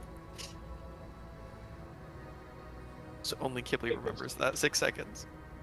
Hate this so much. It is a subtle spell too, so you do not see anything move. She will Yeah. 100% burn a sorcery point for that. Oh, I think you're having one of your episodes again. I said nothing. So, ooh. what did you guys want to do today? Are you going trying to attune to those weapons again? Or do you have other plans? Just relaxing, chilling out. Talk to Wave some more. Could bother my brother. Technically, actually, now that I think about it, am I the older sibling now? Because he's like from the past? Though he's young, and I've lived past him. I think you should try to tell him that. I think I should try and tell him that. Oh, that's. I don't know how that'll go. Well, he seems happier this time. Oh. He does. Good for him. Well, I guess I actually can't really give any vote of confidence because I was locked away for a period of time, so I don't know exactly if he was that lasts. But Oh, at some point, I would like to talk to Cyrus. Are you one consciousness now, or are you like? oh no, I kind of slipped in halfway through the conversation because things were getting interesting. That. Oh right, you Yeah. said the outfit thing, and it swaps over from the from her normal clothes to the hunter outfit. Mischief. It's like we have the same voice because we have the same bodies, so you can't really tell. Yeah, Yeah. I get that. Yeah. I can see the confusion. Well,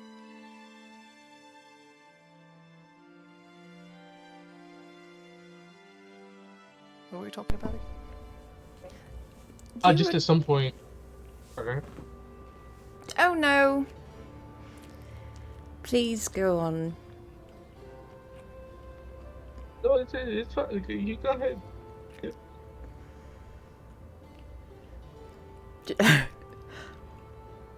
Ghibli looks at Zyrus for a moment, really wanting to dive into more of whatever she had said earlier, and then she just disgruntledly tugs her ears down for a moment. No, whatever you were gonna say.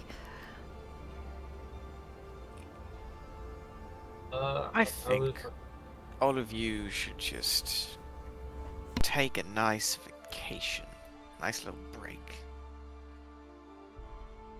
You know, just enjoy a day off, or you can go ahead and try and reconnect with the devil itself, or the onion that threw Mammoth from the top of its head. What's a vacation? It's what rich people do when they have, they don't want to do like normal tasks anymore. They just kind of spend a lot of gold and go places. But I guess this place is your go-to place. I don't have any gold left. I don't actually have anything. No, you're kind of tapped out. He's kind of tapped out. Points at Dirdon. And that's a child who never had anything to begin with, so we're all tapped out. And I spent had a bunch the of last of Cyrus's money on all of you, so yeah, no, she's tapped out too. Well, thanks for that great suggestion. You don't really need gold if you're already at the place where you're going to. What are we supposed to do here? This place is Who just knows? big and open and boring. I'm sure there's a garden, Or like maybe Garden. maybe there's like a viewing deck where you could like look out over the clouds, Jump off. Yeah, I wouldn't recommend that. Actually, now that I think about it, at the rate this thing's flying, you'd probably get flung by the winds. Hmm. And if you land somewhere, if you even land, I don't know, it's a whole thing. Well.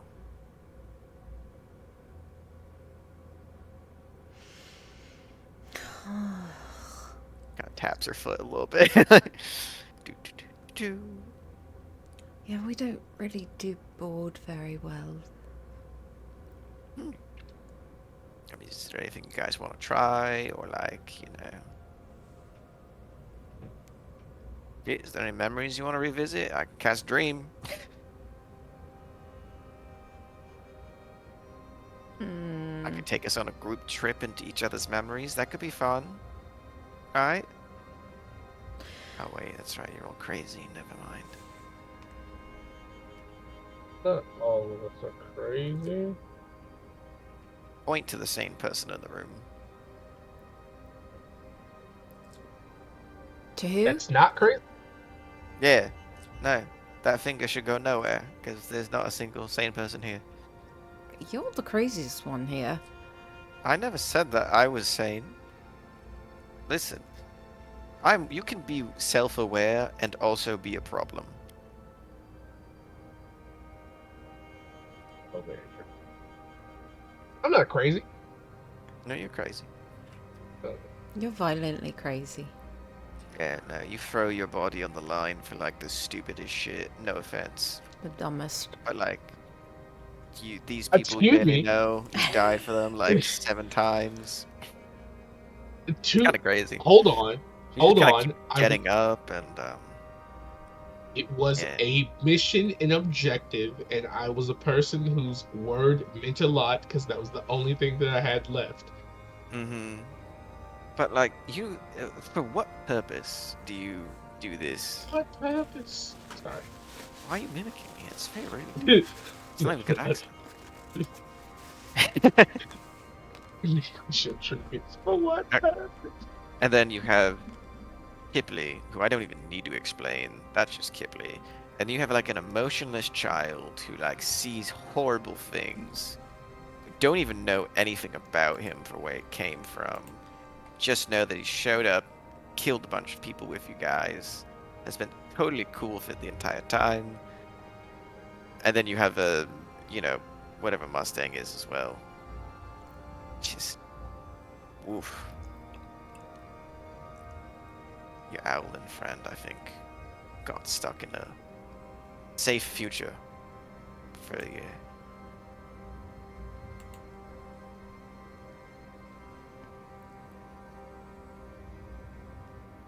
I feel like all three of us are just like looking at one another, like Yeah. totally clueless.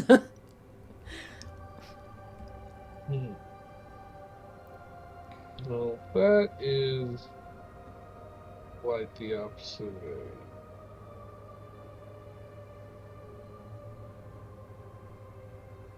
Oh, do you three want to try for the robots again? Well, not the creatures. Yeah, actually, that's a good point. I would like to see one of you talk with them. And Jordan, you've already been successful, so maybe I could like sit in, see if I can connect with them or anything. That'd be fun. Yeah. Group activity. And then you guys can both. Oh wait. That's just You could What? try again. And this time I can be healed to heal you in case you fall 40 feet again. Well, I don't think we should go at the top of the head again. Yeah, that's kind of stupid. Maybe you should like. We didn't know You it was not going to that. happen or it'd be so hard.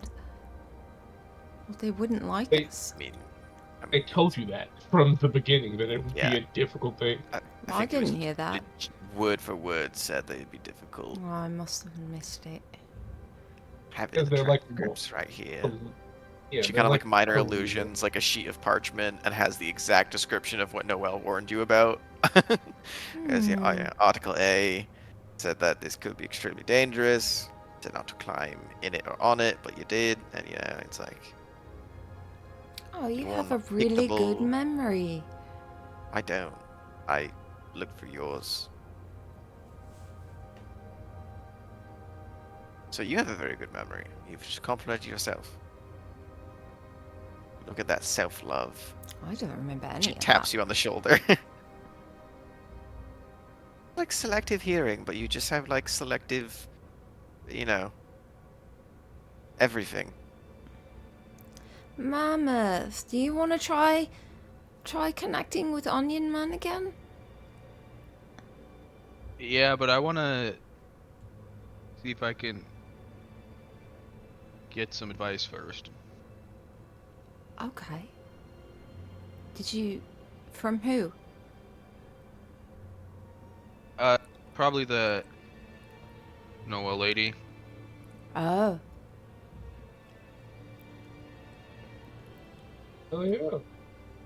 No, she's probably Good. You working on them.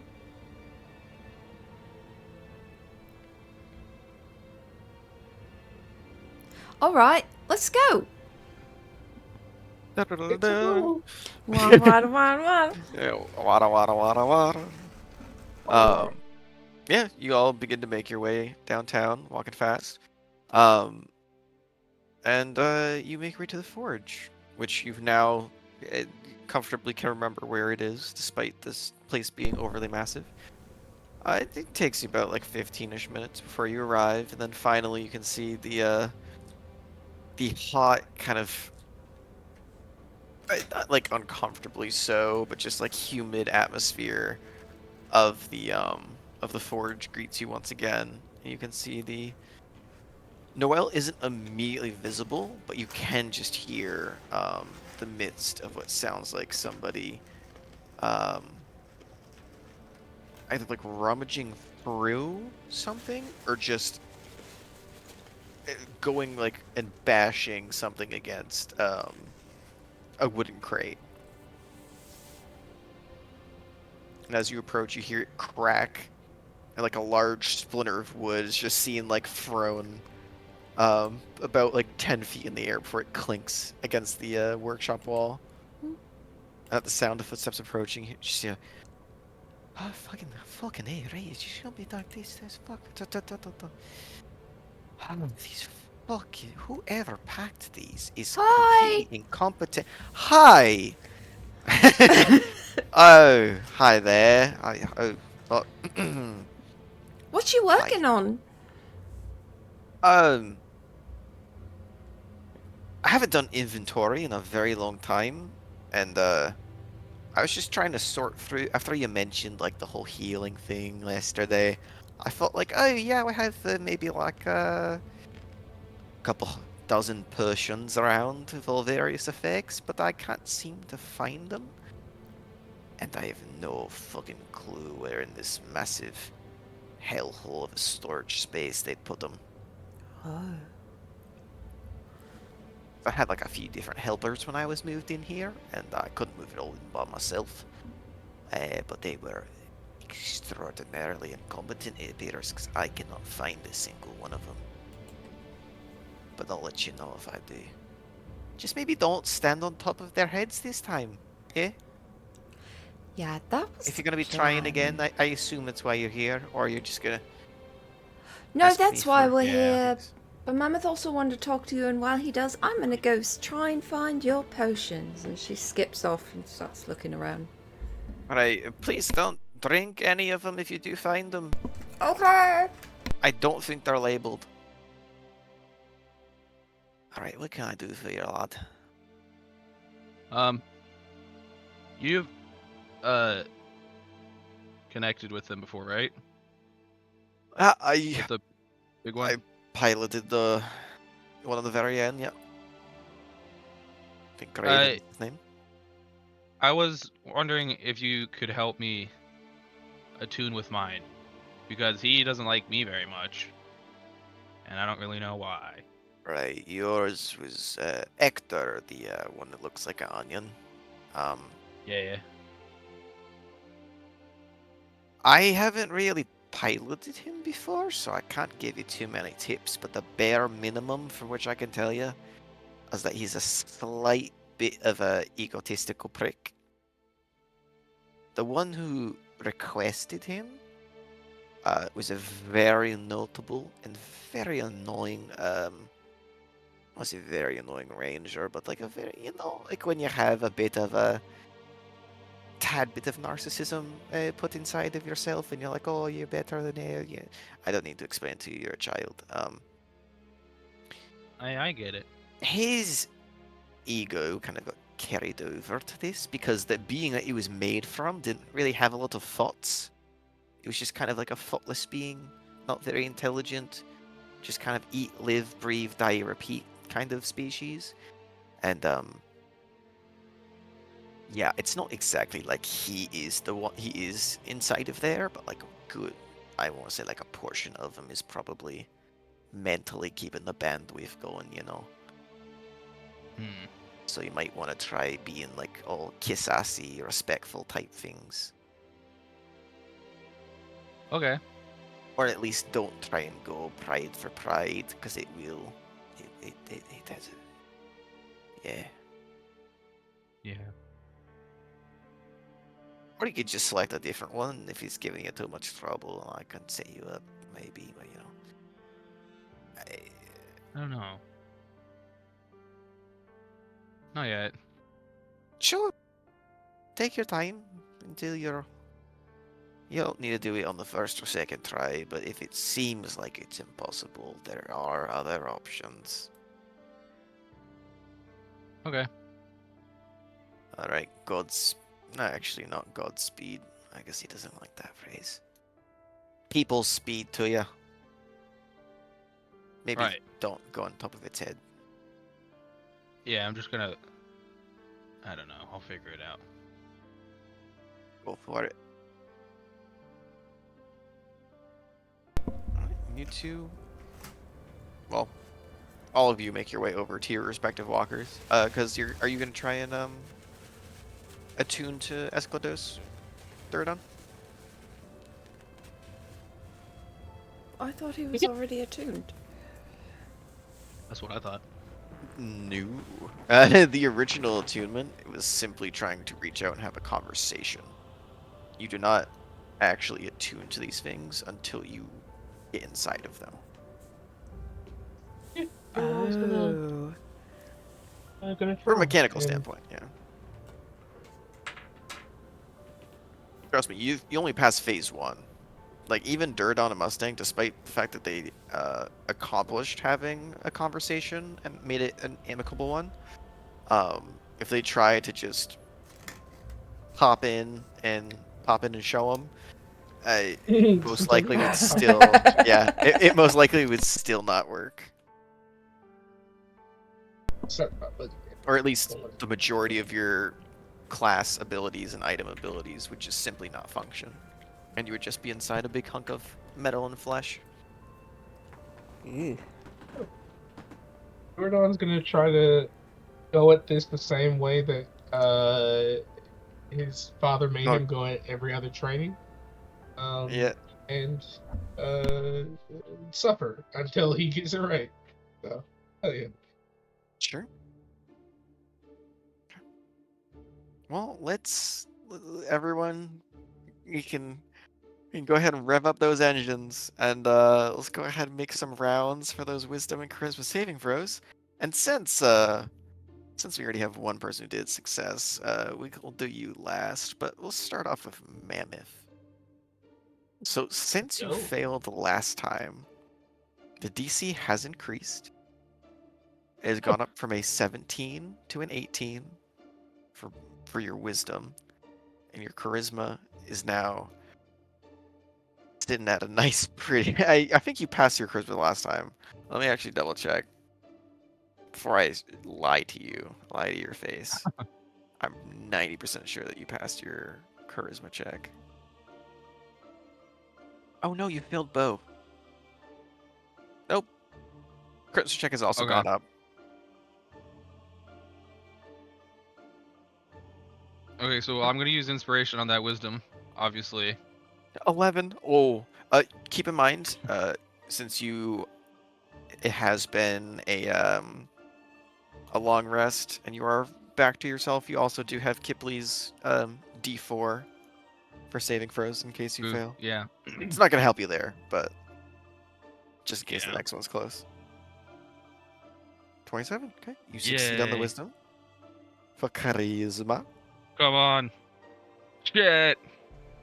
Yeah, but a 4 is not gonna help you.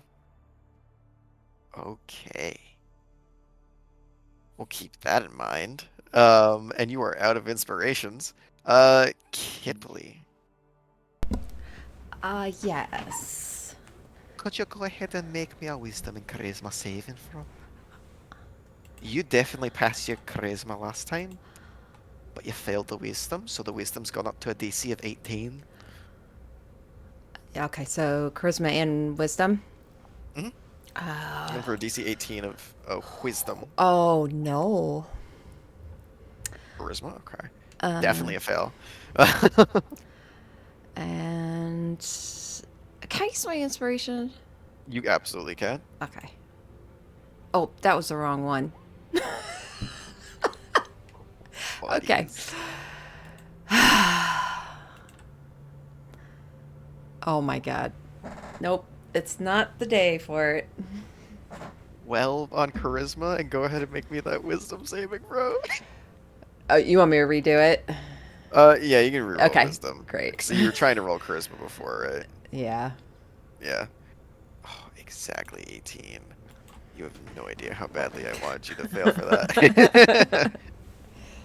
Because, gang, let me tell you, Man, we were about to have Dura dead again. Kipley has the worst rolls. Okay. Well, at least if you failed both, it could have been much, much worse. So keep that in mind. Jared, can you go ahead and make me Jared make me the wisdom saving throws, not Duradon. Duradon, can you go ahead and make me your wisdom saving charisma saving throw? But you get advantage on both now, because you have already been through the process once. Okay. Okay. So wisdom and And your charisma. DCs, correct. Both of your DCs have been lowered instead of raised as well. There We're you looking for a go. DC Cool, of cool. 15 for wisdom. Oh, let's go. Let's go. Come on. Papa needs a new vehicle. Wait, are any of these rolls for frightened? Jesus Christ. No. Alright. No. Okay. Well, I'll use inspiration for the fucking for the wisdom. You're Yeah, go gone. for it. Uh, oh, 20, thank God. 20. Okay, that is a success. And for charisma. Come on, I need a 15 or higher.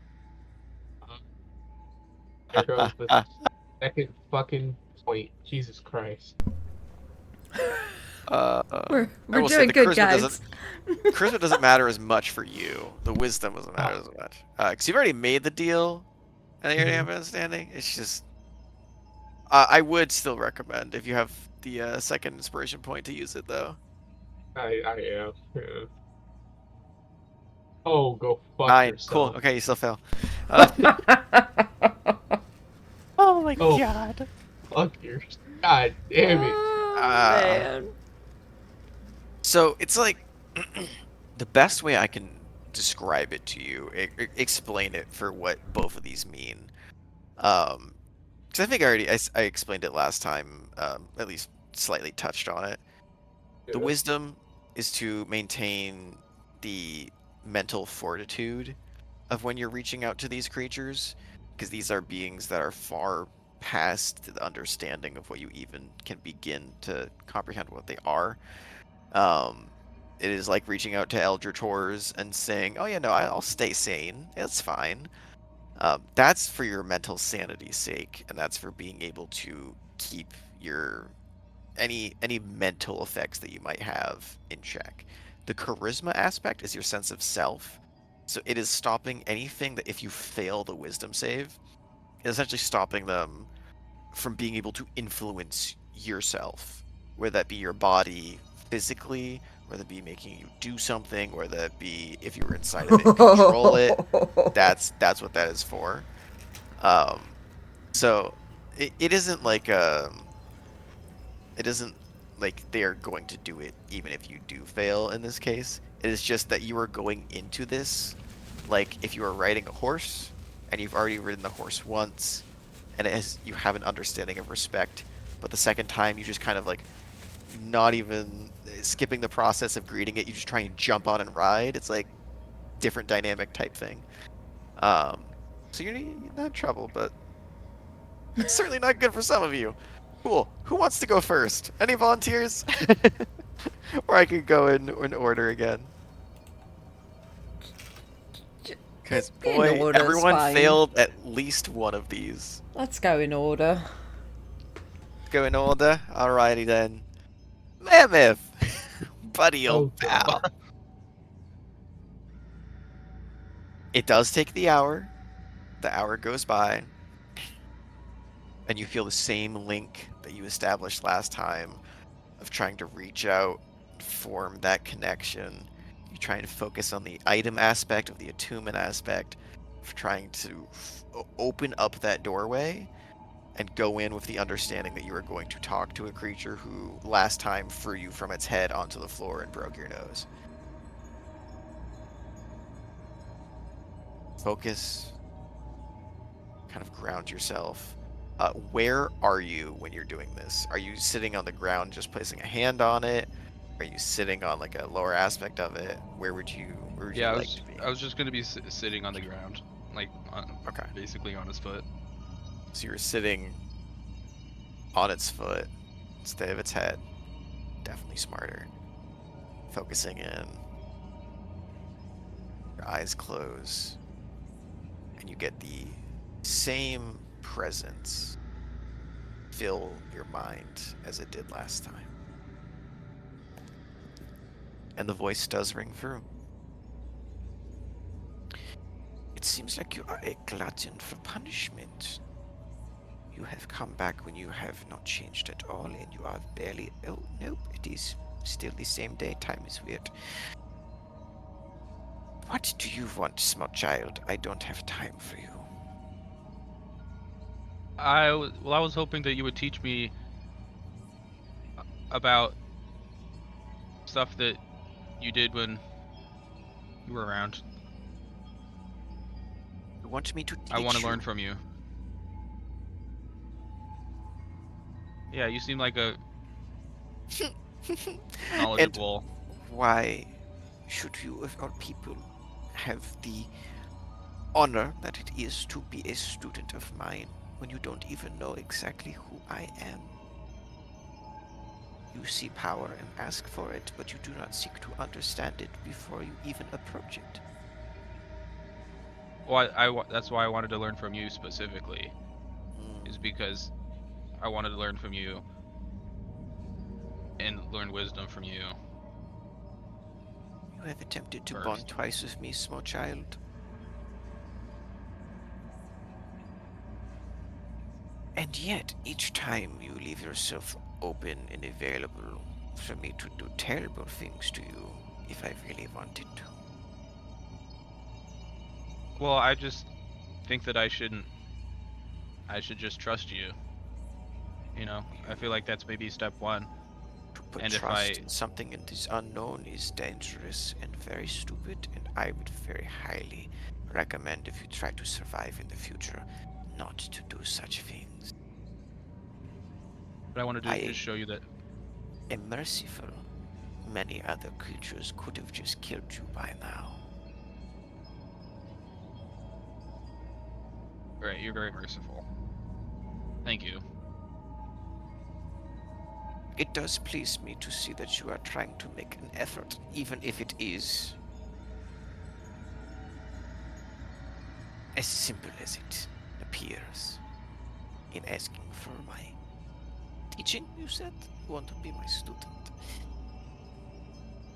Unfortunately, I do not have much to teach you in the ways that you are looking for. You are simply seeking to use me, no? To further your own gain, yes. Sort of. But you have no greater aspirations or goals that would meet my criteria, so I am afraid I am still not impressed by you. Well, I have to save the stars from being eaten. That's something that I have on my list. Call me again. Yeah, I have like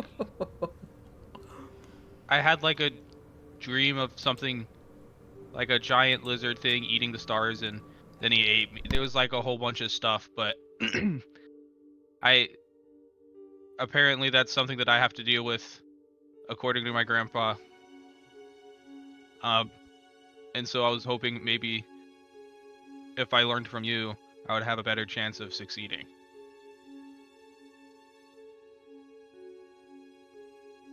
Go ahead and give me a persuasion check. I will say in this case, it will be at advantage.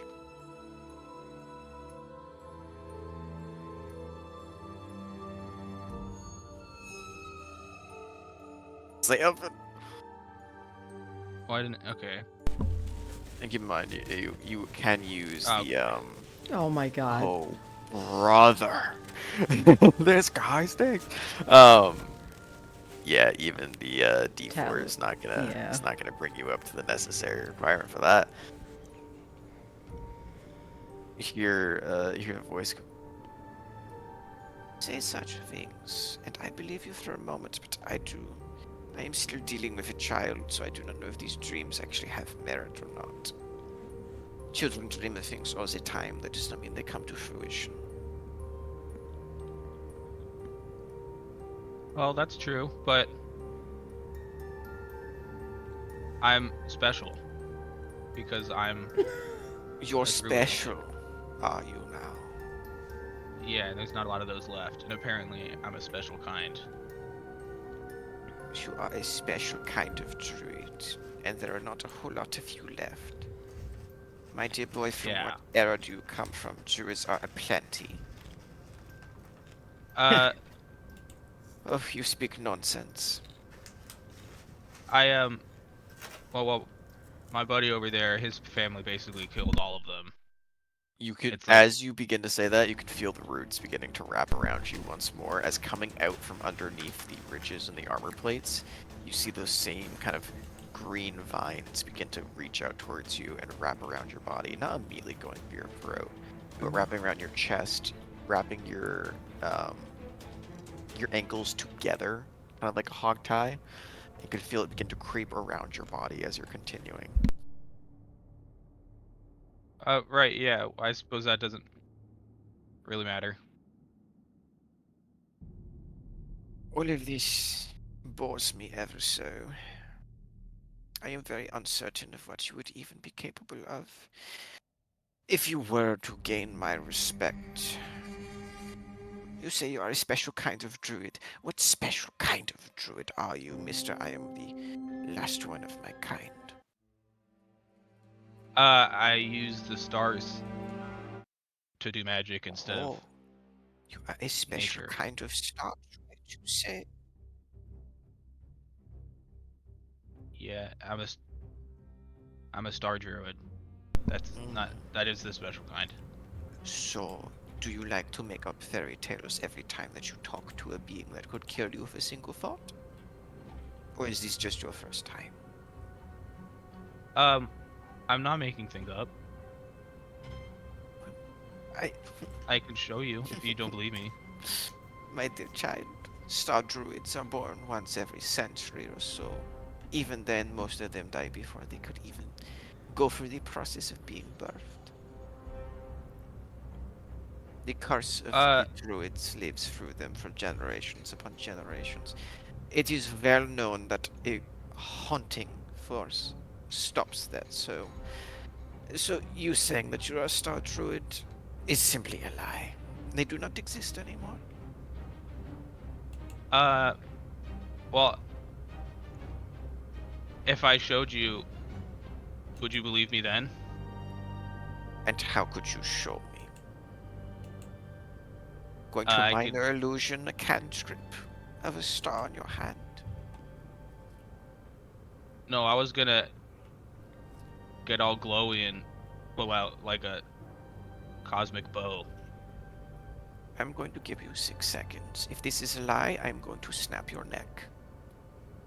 Oh. All right. And you feel Uh, the vines immediately begin to tighten around your throat. You got 1 action. we're gonna do start. Ooh, let's see. You got 1 action or bonus action of your choice. All it would be. Yeah.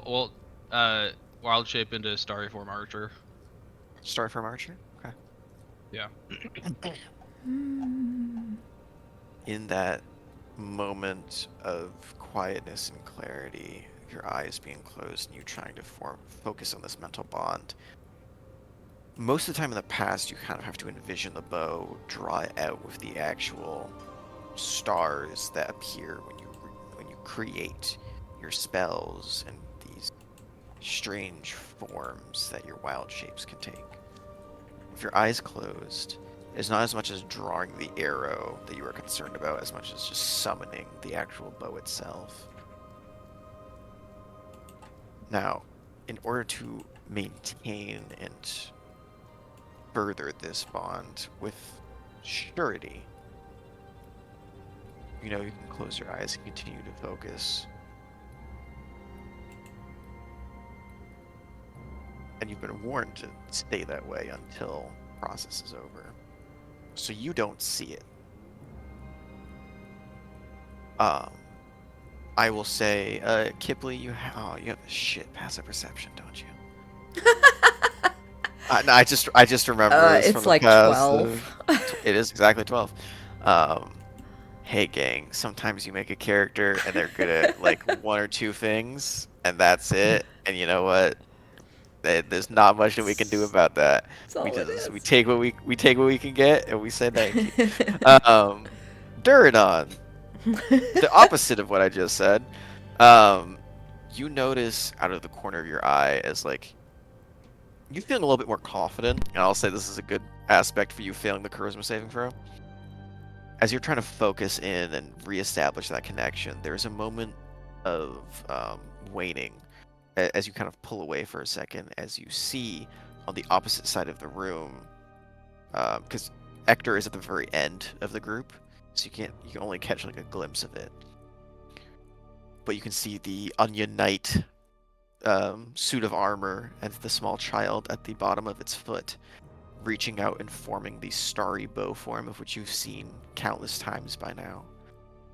However, you notice the bow that is created, opposed to being the size of the child of which has appeared so in the past, you see there is not just one, but there's 2 bows being created, and you see a silhouette of a faceless person made of stars behind Mammoth, copying the same actions as him in creating the actual weapon. And you can see it's about, I want to say about a little bit less than double the normal size. You can see the stars light up the room to the point where, not where it's like a secondary light source has been created, but enough to draw your attention away from your focus and your meditation. As Mammoth's eyes are still closed, you can see that strange the strange kind of occurrence that you've never really seen before. And then you think back to the net, and you can see some very similar looking runes carved into the bow.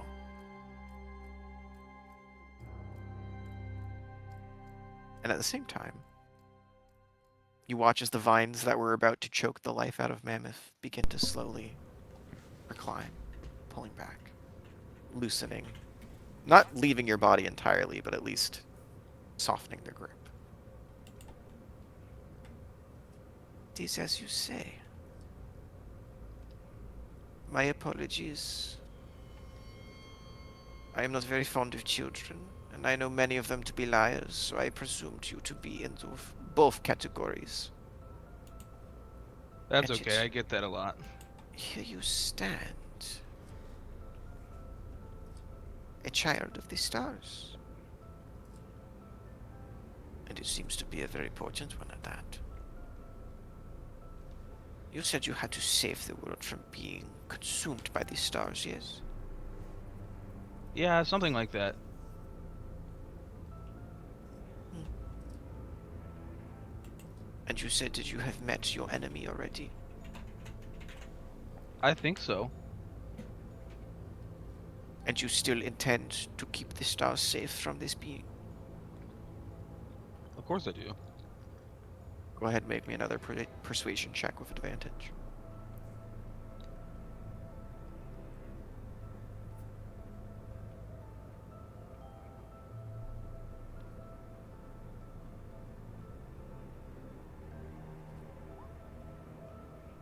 Oh. I don't even need to crit Natural fail.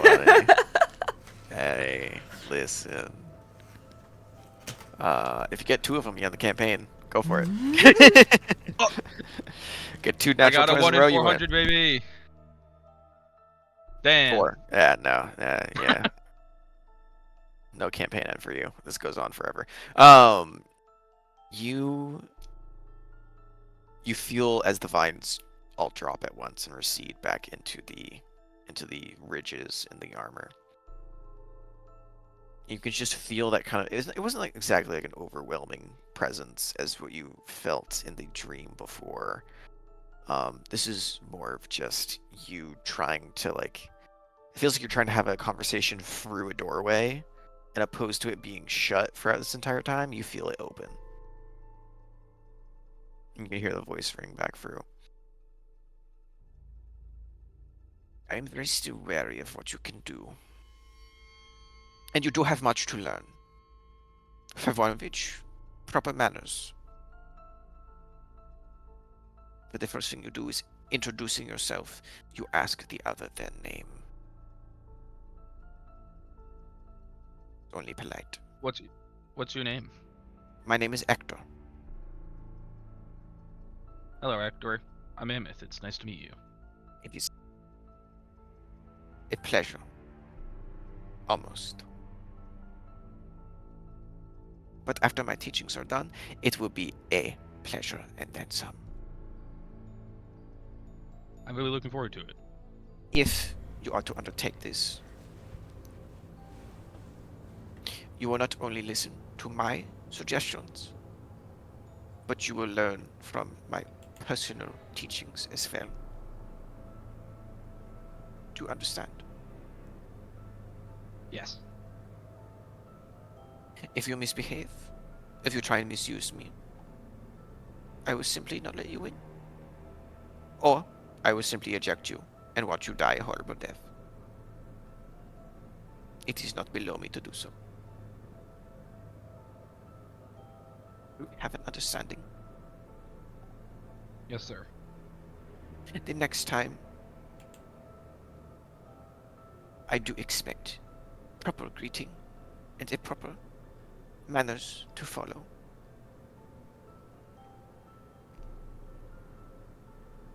Yes, sir. For now, this conversation has been more than enough.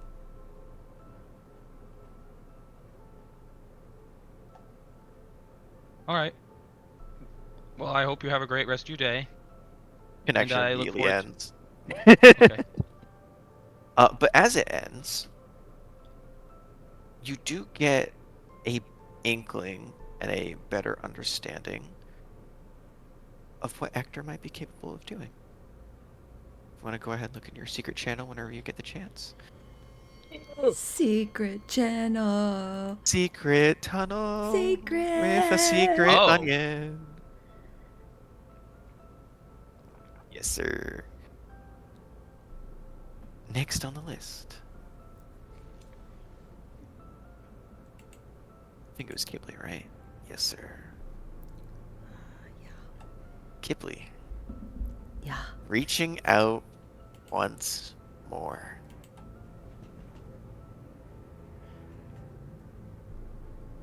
You've already failed at this once. And you can feel that kind of hesitancy building up. as you are beginning and preparing with full knowledge of what is behind the doorway that you're knocking on to have this conversation. That same chill that filled your body before doesn't just envelop the left shoulder. You can feel it running all the way down your back, up in both shoulders, into your neck, and more importantly, that vile heat that was building up in you before slowly begins to almost cause your stomach to rumble and gurgle, despite the fact that you have nothing in it.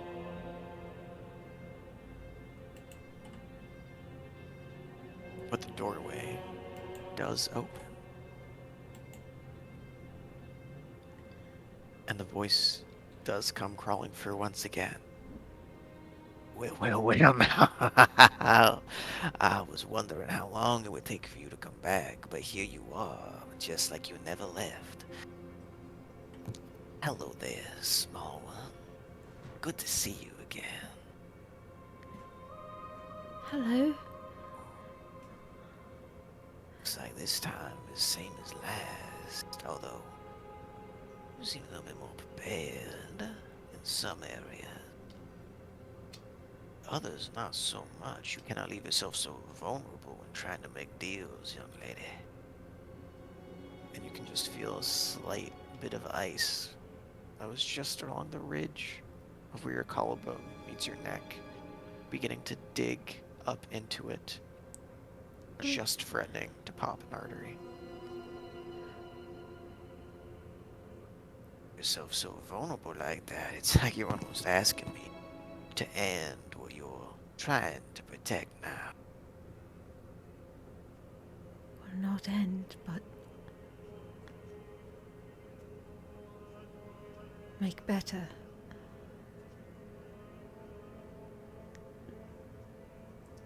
I don't think you understand what I'm getting at here.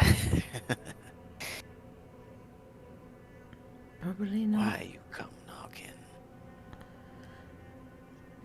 You already heard my arrangement last time, so unless you're ready to make a deal, we ain't got much to talk about now, do we?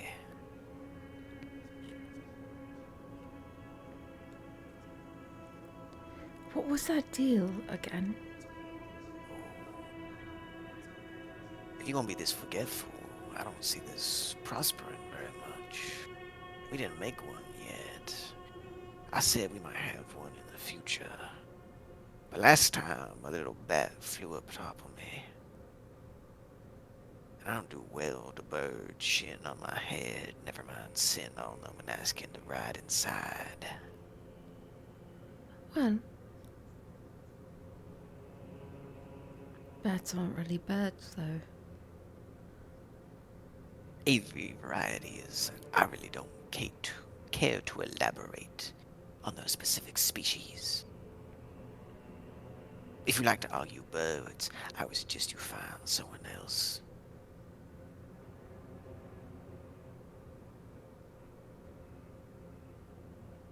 What kind of host would you like?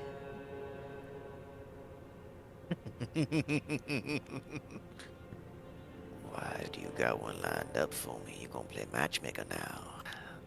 I'm just trying to understand what it is you're looking for, so I Oh, know what I need to meet up for.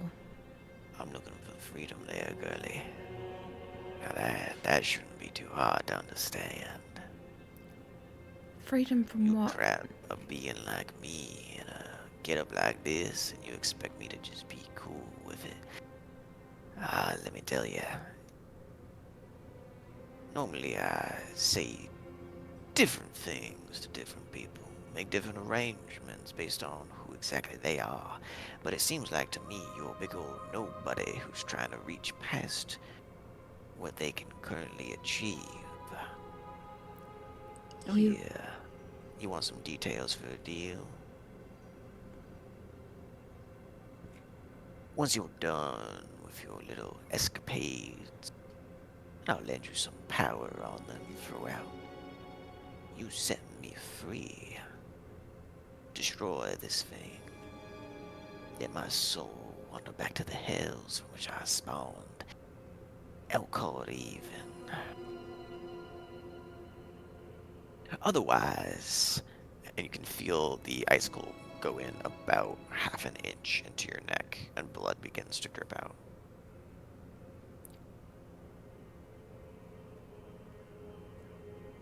Or does that not seem up to your standards for your past deal making? I can already tell you got a few knocking around there, huh?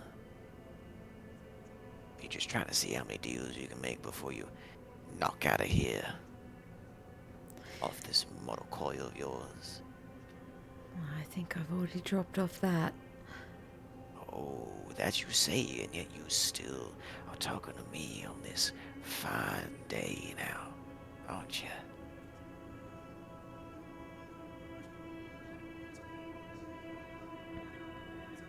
Tell me, what'd you make those deals for if the others look around that head of yours?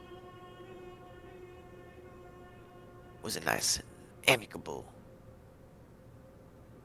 Did you get exactly what you wanted out of it, or did you learn the hard truth?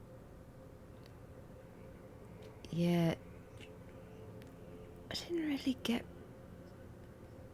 what I was expecting.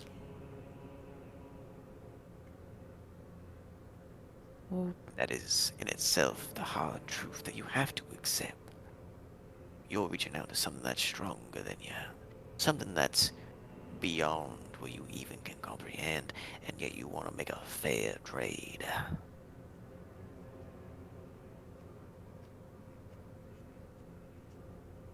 So I lower your expectations a little bit there.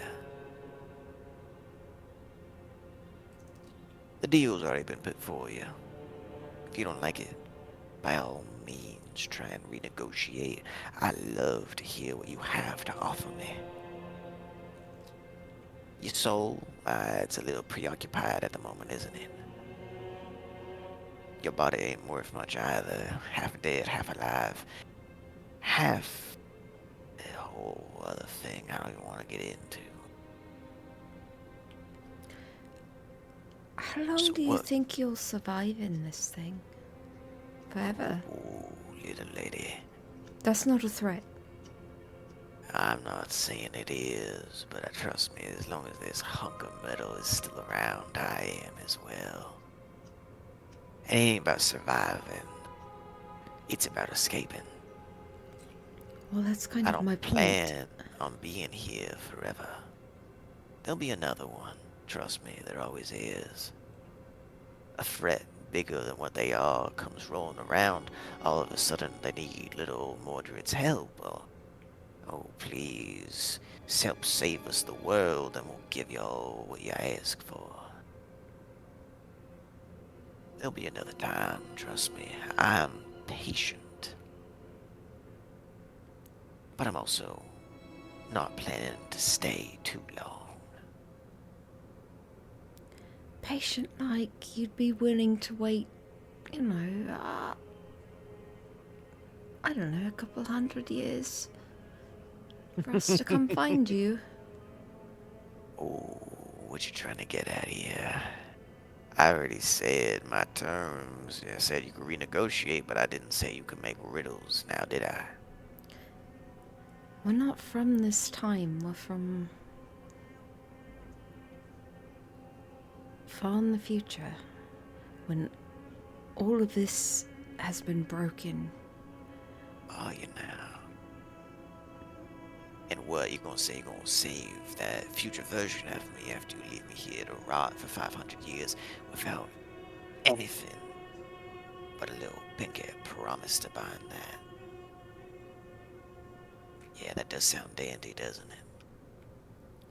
I've released other monsters before, without any Have you? promise of safety. And whatever happened to those monsters that you done released? They left. And she specifically, she has no idea if they can read her mind or whatnot, but she specifically thinks of the, Of mischief? no, of Oh. the, the big creature in the ring. Oh, you thinking of Varnak? Yeah, the Varnak. I got you. Um, yeah, you would have no idea. But you think of the Varnak? Ooh, my little lady.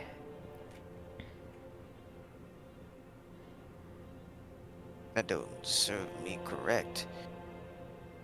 If it will not be from this town, ain't no Varnaks from around here. Unless a single one of them managed to slip by. This here is Raiden Master. Celestial dragon, hard to avoid, hard to hide from the monarch's gaze.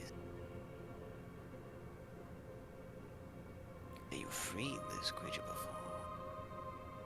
Still, as interesting as that might make you, that doesn't really say anything towards deal making.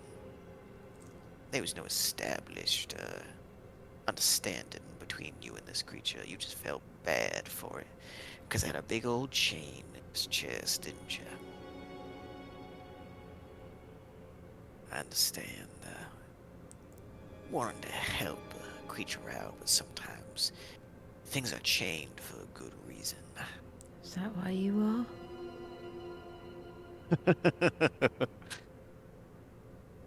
If you hadn't figured out by now, very much so. This is the only way they could keep me from coming back, you see. Devils are a little hard to kill, but demons, oh, you could kill me all day, I'd show up the next, not a spot on me. Well, you keep my soul bound to this thing, and it is a little tricky. Being able to reach the hells again. Tell me this. You say you're from the future, right? That's right. You have a glimpse into the, situation of the Nine Rings. You ever see the underside of your plane?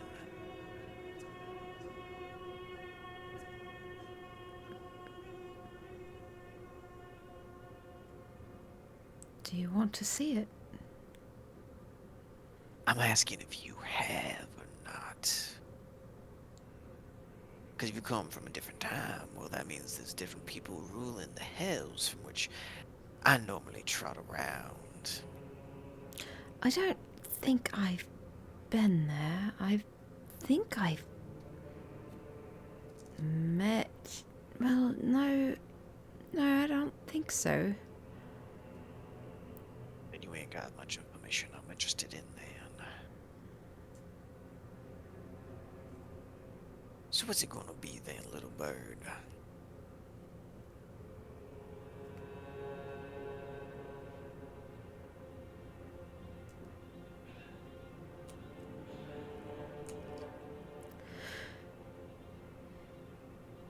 You help me. I can't help you immediately. It would have to be in the future. I don't like the sound of that now. I All know. I'm asking you is to remove a little soul from metal. What's so hard about that? You got a craftsman right behind you who could do it for you in a split second. Oh, what did he say? A what behind me? Craftsman. A Right craft. behind you.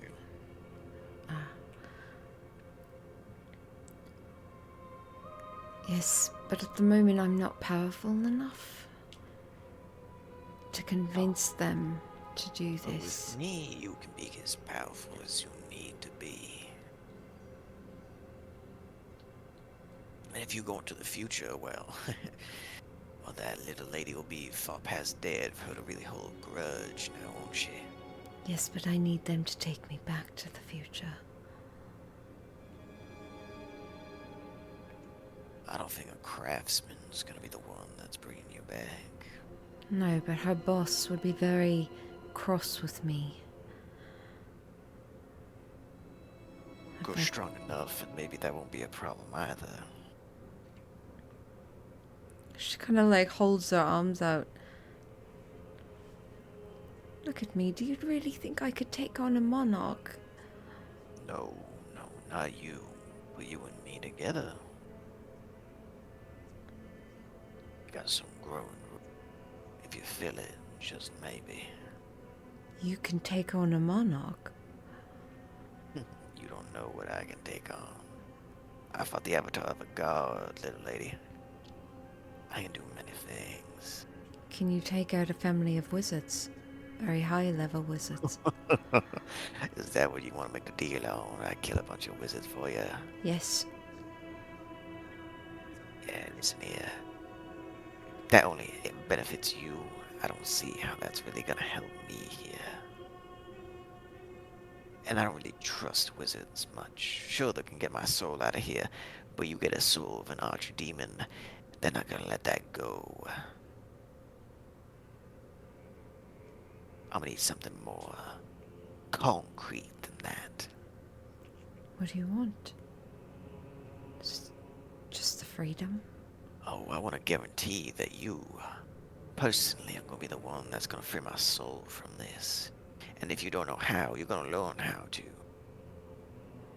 Now, if you need items to be acquired, so be it, but your hands are going to free me from this metal trap I'm stuck in. I don't want no third parties. I don't want no random wizards.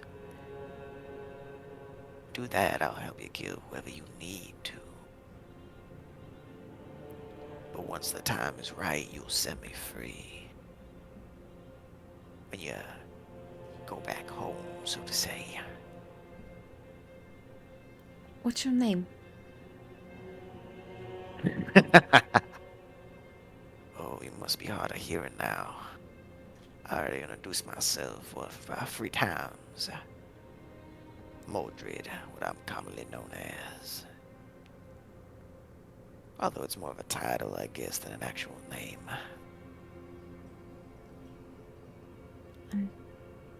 Ruler of the Pits has gone by many names in the past.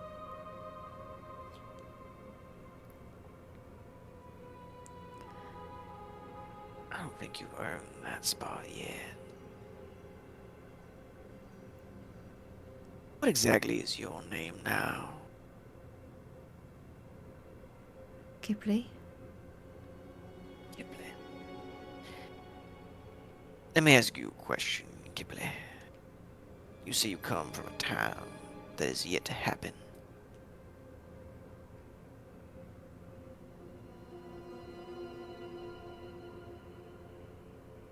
Then you would perhaps be a reading folk, are you? Yes.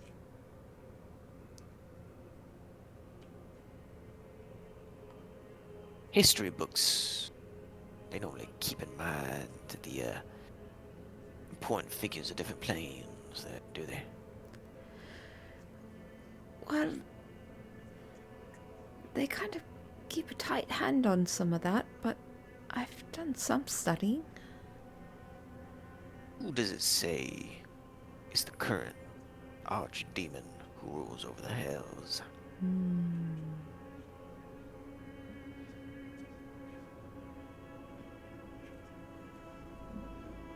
Now, if you want, I was gonna say, if you want, you can make me a history check, but I will ask you, how well read do you think Kipling is on the 9 hells? Not at all. She's like fairy Fantastic. tales, and then the one book she's read from the library. So this is going to be a history check. Okay. The DC is 20. Yay. Oh. Oh, that +1 never felt so fucking small. close. Yeah. Oh, if only you could use your talisman for yourself, that would have been great.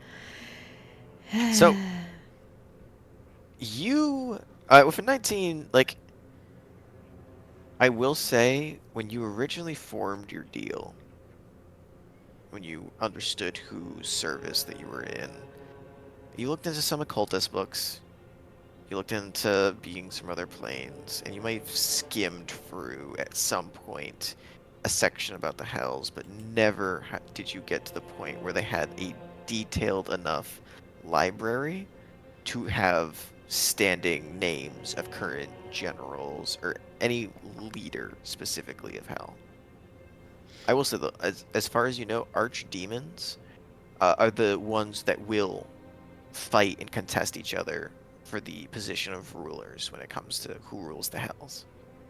So at least as far as you can tell, if this voice is saying true, um, he could, from a power dynamic standpoint, this potentially could have been at one point someone who ruled the entire plane. Just out of curiosity, are devils and demons kind of like the same thing in this The difference world? is that some the majority of demons come from the abyss, Mm-hmm. and devils come from the hells for the most Yeah. point. But the abyss is located at the bottom of the nine hells. Here. Um, Okay. so it Cool, cool. is not uncommon for them to mix and mingle as far as like higher ranking devils will just use demons as like underlings, and very much the same thing. Higher level demons will take devils and or any like other normal fiends under their service for slaves, whatever they need. Um, there is two separate rulers, one of the hells and one of the abyss. Um, but the ones who rule the abyss, there would be little to no recount of who actually would be there, even in history books, Okay. because no one goes there. Yeah. That's where people go to die, and the only person that you know have ever gotten out of that, their last name was Damballa. So And this is more. He mentioned he's demon, correct? correct, he's a Okay. demon, and he Got it. asked who the hell's before. Got it. He's an archdemon. Uh, I don't know. It's not something I've ever had to really invest brain power into. How about this? I have a fun little proposition for you. To say you have piqued my curiosity is an understatement. You come from a town where things might be different, Very different. including the hell. Maybe. Now, in my own past, what I've done tried to rule the abyss many a times, and I've thought about expanding to the hells in the past for my domain. So how about we solidify this little deal of ours on a final note? I'll help you as long as you're here in this time. You release me before you go back. And then I get to see what the fruits of my labors are. Come visit me. And if I ain't ruler of one of the 9 planes of hells, well, then it won't be worth making this deal at all. Could I present a counter? You most certainly can try, but I won't turn it down unless it's something real good. In this future, the gods are dead. I'm well aware, little lady. We Gods have are already no in the process of getting idea kicked out right now. if all of the hells have been destroyed as well. If I free you, you could be destroyed along with them, as opposed to if I find you in the future. If this form survives, and I find you, and if And we're then for what purpose? If the hells are destroyed and the abyss is gone, there's no point. you have the whole world. Or My soul is bound to the abyss, girlie. If if you bring me to a time where that don't exist, I'm gonna be short of body. I'm gonna be short of my body, and without it, I cannot bring myself back. I need my home plane so I can regenerate. Oh, you can't just take over someone else's. Well, I very well could, but that doesn't solve my problem. Or does it? I want freedom. Alright. I don't want a walking corpse. That's what I'm already in right now. No, I wasn't going to give you mine. I'm not interested. Alright. I can't promise that.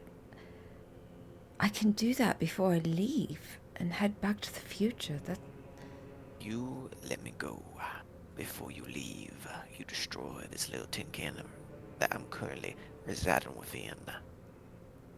And then when you get to the future, do a check-in. Come on down to the hells. Or at the very least, ensure the hells are still survived.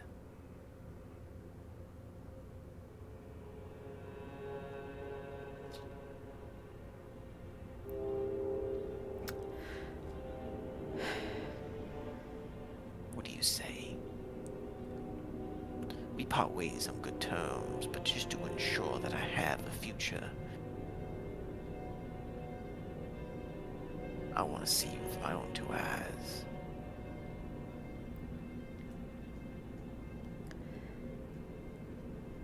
I work with a group. I would have to discuss it with them first. I don't think you understand the position you're in right now. The same icicles that were building before. Around your entire neck, almost like a collar of ice.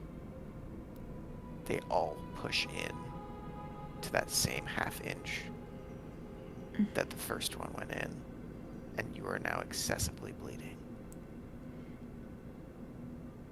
So the deal is essentially, I agree, or you're just going to kill me. Oh, no, listen now, don't make it sound like that. I'm just saying, there ain't gonna be much discussing with friends for this. This ain't between them, this is between us. We don't need to be mixing about others' opinions on this. You're gonna free me. I'm gonna help you. We're gonna make something beautiful out of this. But in order to do that, I need some assurance that when I get back, I'm gonna have a hell to rule.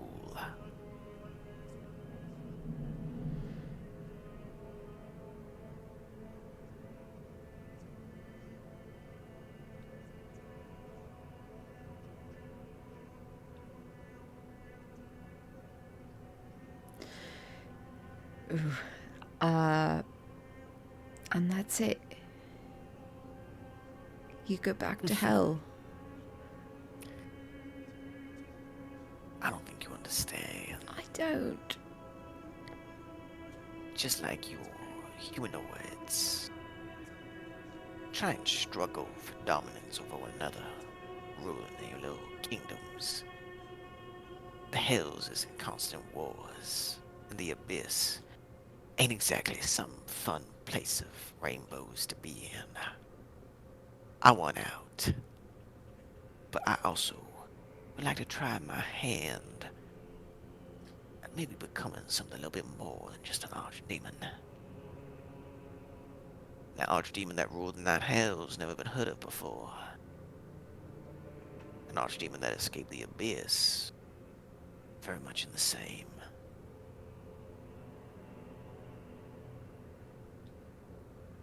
So until my agenda is seen through, I would rather not rot in this little hunk of tin that I'm currently sitting in. You don't need to worry yourself about what I aspire to do. I'll get there eventually. It's just, are you willing to take me there yourself?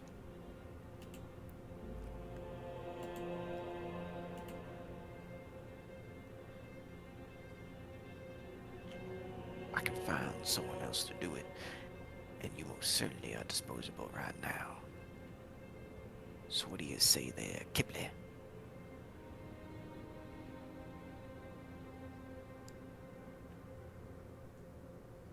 No deal.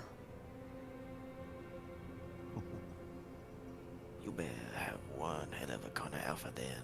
Otherwise, your body's gonna hit the floor before that little mage of yours can say zippity zappity.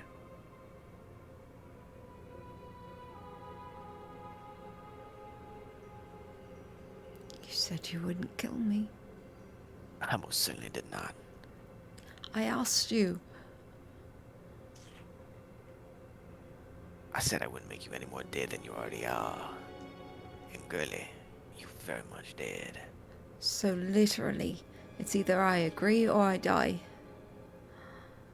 I gave you all the time in the world to renegotiate. I've been very kind to you, trust me. In the past, this has not gone nearly as long as it is now. You are living in a life of luxury, and yet you still are not happy because you're what? You don't want to set free a big old boy like me and make sure that I am free?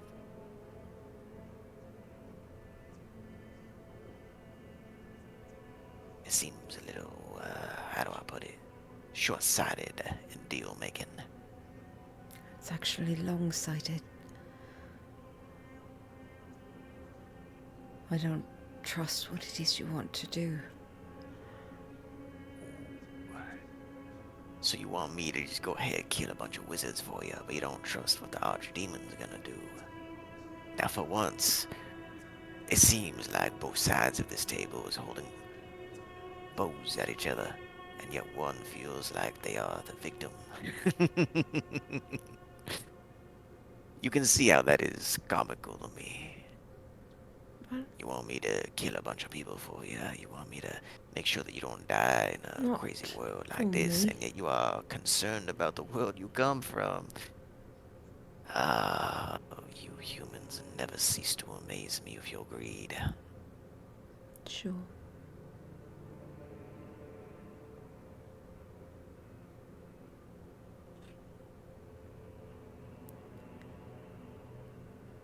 So what would you offer then?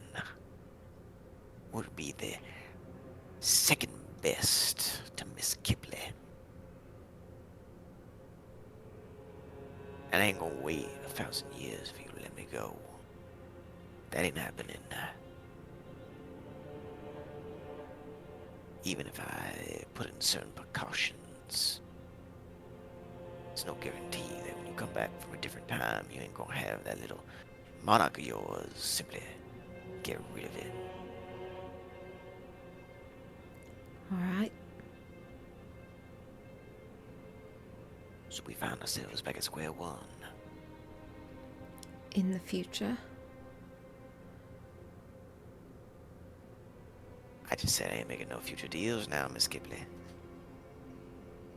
That's all I care about. And I care about myself. I don't care about that future of yours. But if you want to see it, and you need my help, well, it looks like you better care about mine.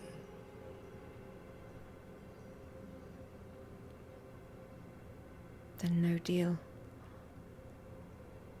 So you're gonna choose to just die right here then.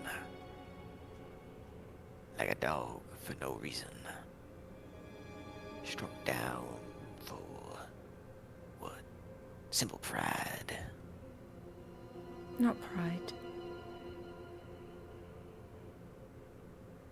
Let me tell you something. Something you wouldn't understand. And what is that? She's kind of has like a little smirk, but like a not an arrogant smirk, just kind of like a thoughtful smirk. She just gives a small shake of her head.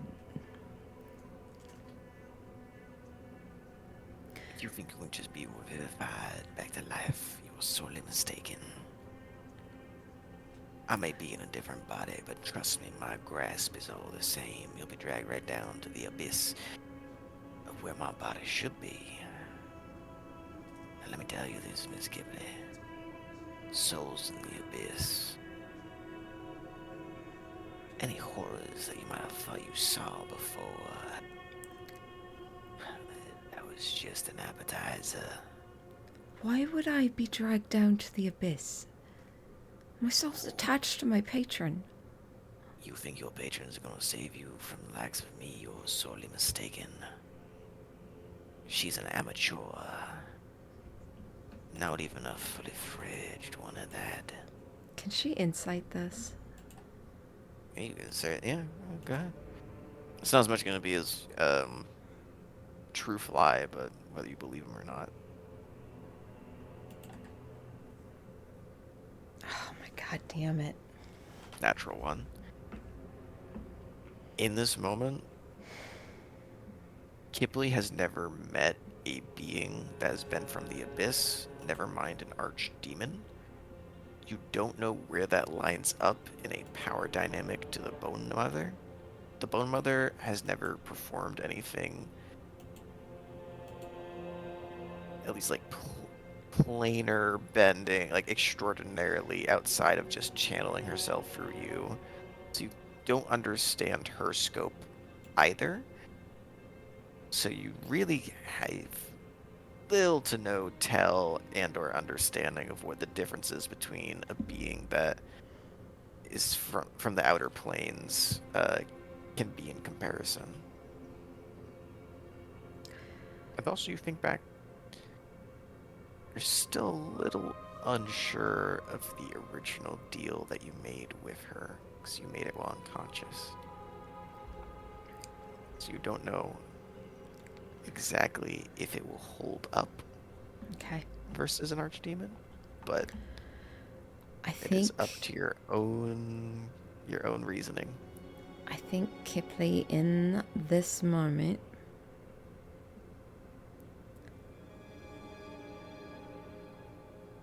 without the connection of Ezrin,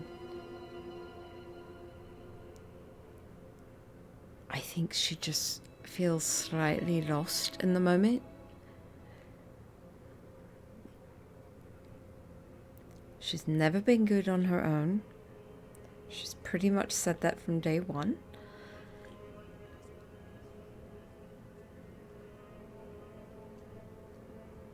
And so she tries to think of her party and the things they have said to her, things Ezrin has said to her. And she just kind of lifts her head a bit. She can't square her shoulders because she's got freaking icicles jutting through them. And she just Even looks... the slightest bit of movement Yeah. immediately reminds you that it is there. She just looks up and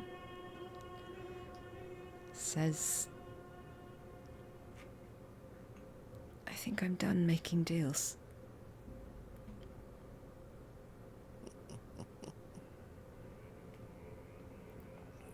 Well, I think you're done when I say you're done. Listen, really testing my patience here, Kipley. And you already don't got much to offer me. So keep what little use you have. And all I ask of you, same thing that you want, is freedom from this time. And I want freedom from this body. We got the same goals. You want to survive until then. I want to get out. If it requires me waiting a year, as I already said, I'm willing.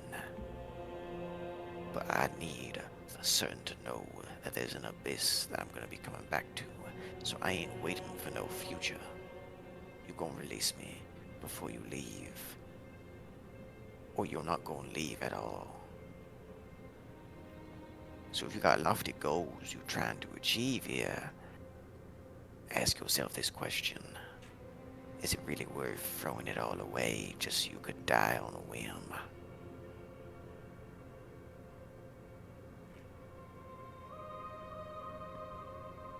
I assume you got something so important in that time of yours that you're trying to get back to. Something that you're already willing to make a deal with someone like me for. So are you really gonna say that you're just gonna throw your life away? For what purpose?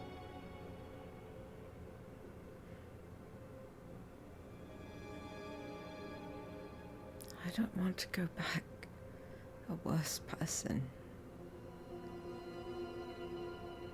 A worse person for what? The ends of the abyss don't even affect the likes of you. Yes, but you said you didn't want to stay in the abyss. Yeah, no. I don't see the hells rising up either.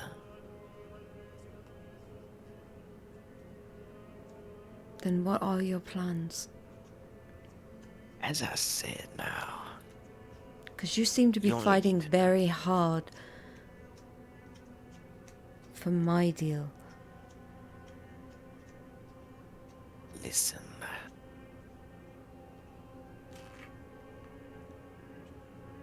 Many people have lofty ambitions. You yourself are willing to put yourself in the face of death just to say yours are worth making a deal with me in the first place for. Simply want what any other creature wants. A nice, comfortable life with many of those who have doubted me in the past serving me at my feet. Simply confidence and perhaps a little bit of expansion into nearby territory. Which Not a- territory? Ooh, little lady, you are certainly testing me now. I just feel like, if I'm going to be preserving my future and the things I care about, I and done you're already talking told about. you, Yeah, alright. the hells are what holds me together. And that's where As for you're going all to those, stay. oh, trust me, I already came to your world once and look where it got me. I don't see no benefit being up here just to get put back into a suit of armor for 1,000 years. Am I going to be bound for you? Or bound Well, to you're you? certainly going to have some sort of connection with me. I ain't taking no verbal deal. Yes, no, maybe so. We gonna make sure that by the time you leave, I am free. Otherwise, you ain't leaving. And will I be free once you're free? Free and dandy. Just fine. Then deal. Well, that was certainly jumping for a bunch of hoops for nothing. Yeah, she gives a grin. You call that a circus act, then you won't gonna be one broke clown. You're gonna like me. I'm really already hating you. And by the way, for wasting my time, I'm going to give you a remembrance of exactly who you're dealing with. The collar does not disappear or break, but the spines of the icicles within them, slowly jettison themselves out of your neck. You're still bleeding profusely, Mm-hmm. but you are not in danger of being impaled. Okay.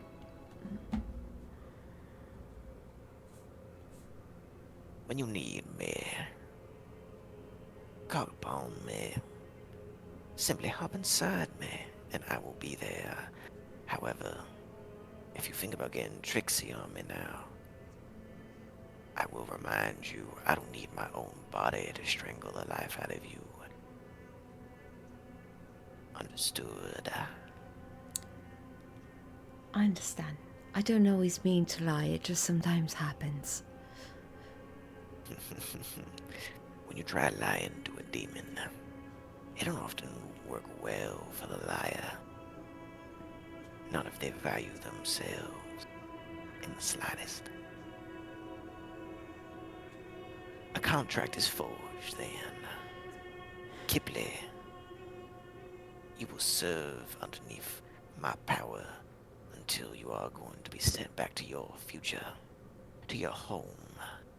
And when you do, you will free me from this contraption of mine.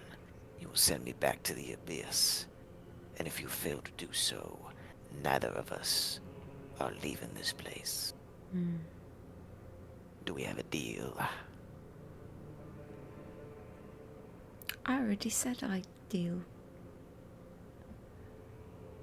I'm officially forming the contract this time. You said you've already been doing this multiple times, and yet you don't know the part where you have to say yes. Well, I didn't say yes the first time, it just happened. You do, honey. You always do. Self-preservation do strange things, understandably so. But this here Alright. deal require confirmation.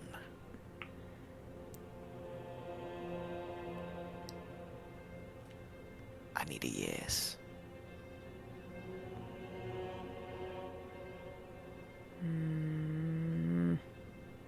It's a yes, I agree, or you already know the other option. Yes. Yes, what? Yes. Yes, I agree is the terms of what I need.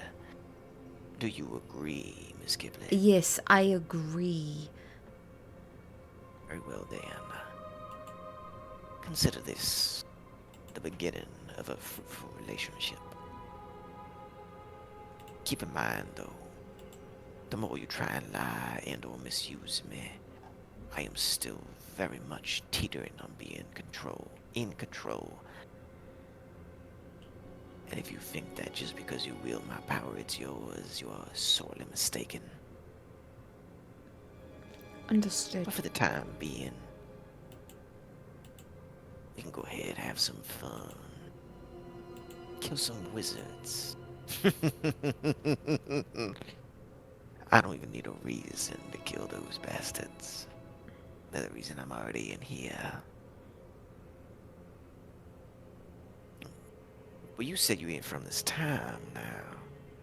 And yet you have a target, I presume. Unless you just really hate the arcane. No, just specific ones. And what would that be?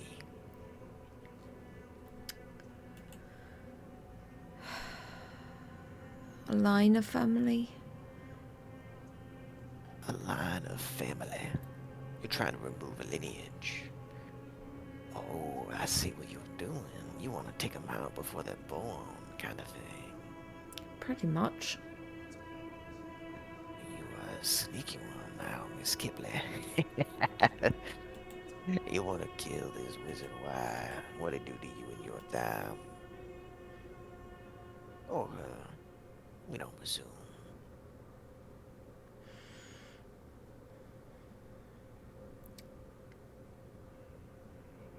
They belittled me. They ignored me.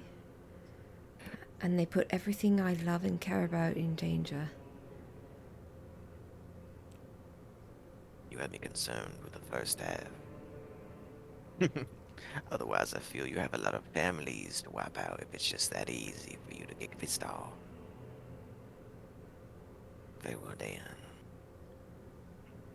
If I happen to be around and you need me for some wizard eliminating, just let me know. But if my soul gets locked up and you try and leave, that deal's still gonna be in effect. Whether I'm in a jar or whether I'm in a robot. There ain't no difference. A deal's a deal. Understood. We leaving together, or none of us leaving. Good. Now tell me this, before I leave now. Your first deal, what did you get out of it? I guess you could say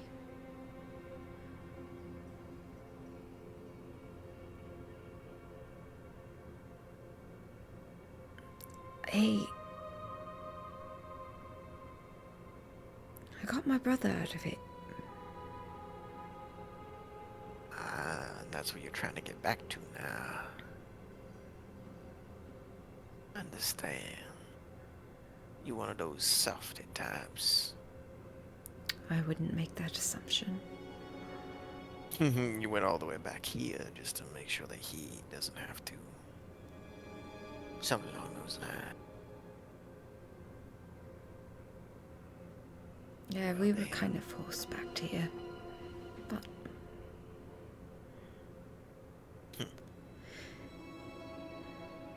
If you need me, you know where to find me.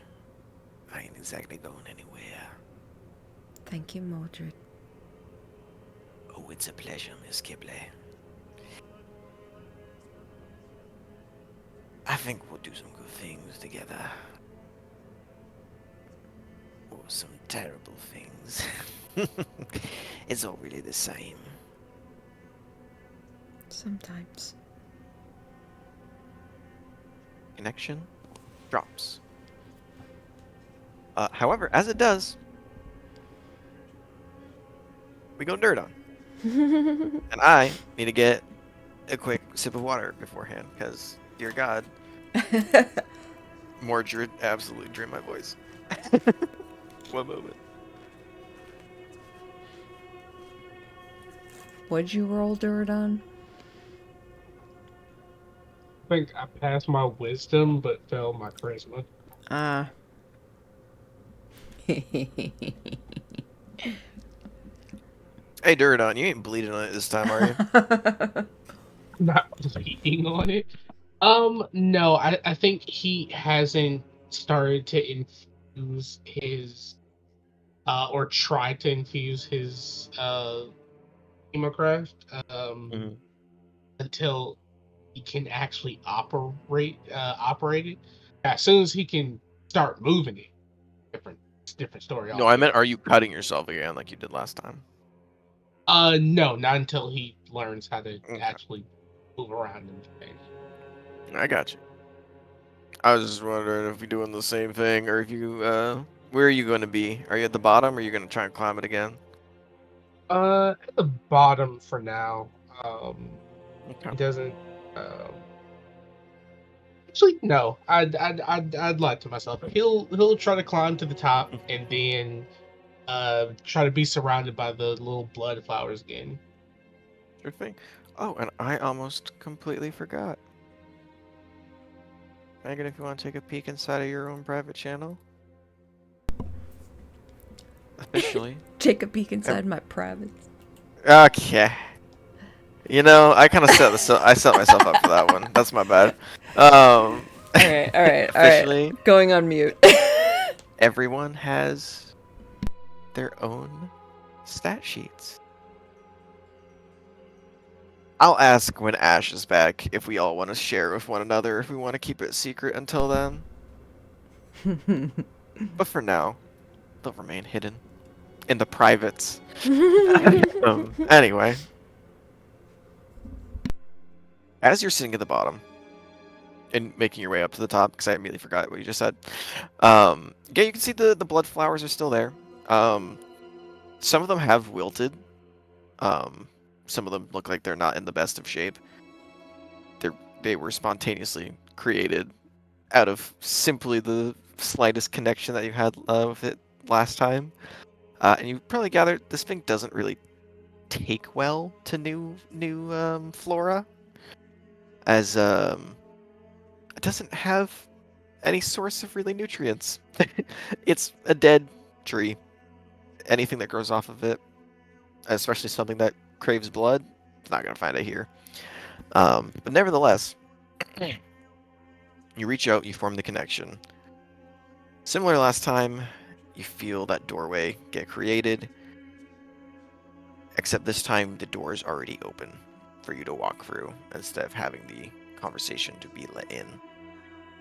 And you are once again having that feeling of being enveloped in a ball of thorns, vines, and leaves, shoved through the cold depths that you previously visited and pushed back up through the ocean's peak, until you can see the same island from which you viewed last time, the same forest, and the ironwood thicket in front of you. And as you look around, in the palm of the beholder, very much pun intended, in the palm of the guardian that you met previously, it does still stare down at you with the one eye, just kind of focused in on you. But it doesn't immediately say anything. As same as last time, it just kind of stares. blankly at you.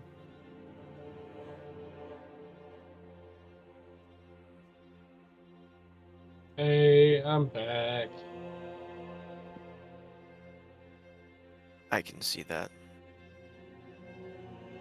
Why That's have you fair. come for a second time?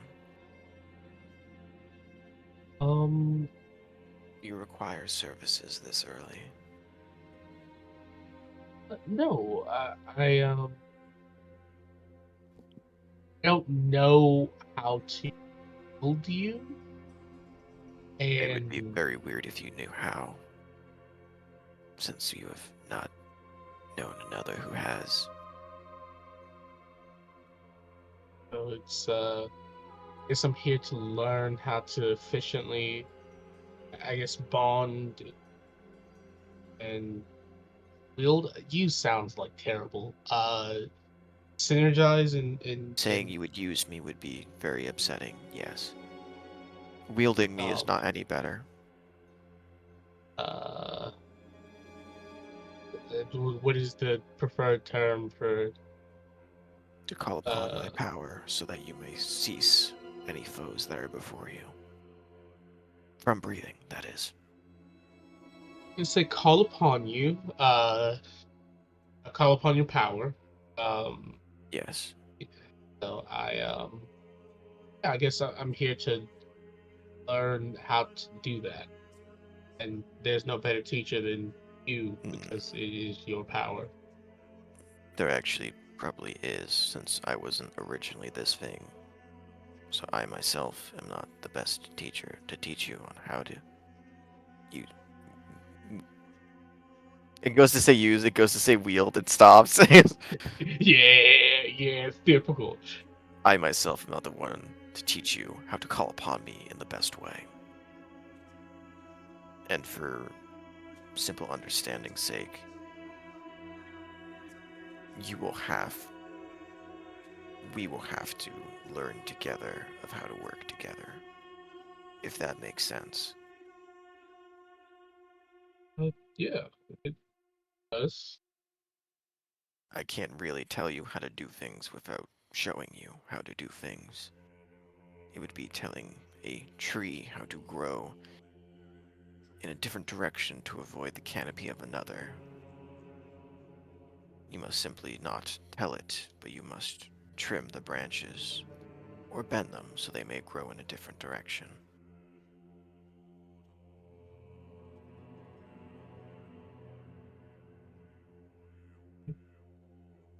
Well, how do you want to get started? No, you would have to get, you would have to, you know, operate me. Call upon my needs inside of the thing in front of you. Got you. So, oh, is it okay if I hop inside that? Listen, I don't know how to not make this seem weird. It is a Um, strange thing that has been created, yes. I would not be able to function or move right now. I am being restrained against the wall. If you remove the restraints, perhaps then we would be able to go for a walk. let me just get permission. Uh, Does the I don't wind know. need permission to blow? I think not. Do it or don't. You sense the connection earlier was a little bit more equal, Mhm. and because that failed a charisma saving throw, there's definitely like it's still chill with you. Doesn't mean it's gonna listen to everything you say. Do you know how in Pokemon, um, if it's above the level cap, it doesn't listen sometimes and does a random move? Mm-hmm. You're at that stage right now. Got you. I'm dealing um, with fucking Charizard, Ash and Charizard. a They fucking never exactly, listen. girly. You Never want to fight listen. that Dragonite, you better have some good incentive. Hmm. Apologies for no one who has, or excuse me, anyone who has no idea what we're talking about. Uh, yeah, during Donald pop inside, or try to, I guess, squeeze inside. Cool. You don't know where the entrance port is, so you open your eyes and like briefly stop the sync and begin kind of searching around for it, and you can immediately see that Noelle from like literally less than 20, 30 feet away just goes, right, what are you doing? He told me to pop in so we can learn how to. Whoa, whoa, whoa, whoa, whoa, whoa, whoa, whoa, you are not ready for that. This is your second time bonding, right? You're not taking that thing for a joyride. Especially not in here. You can tell him that he's gotta wait, alright? Yeah, okay, that advice here, since you wielded one of these. The best way to tell it, like they seem to he seems like very do or Are you don't asking right her the now. best way to control me right now, Duradon? No, not to control you, how to communicate, because you seem like you're very much like a do and don't right now, which is very different from our first conversation. Um, You must and understand. I know of what situation I am in.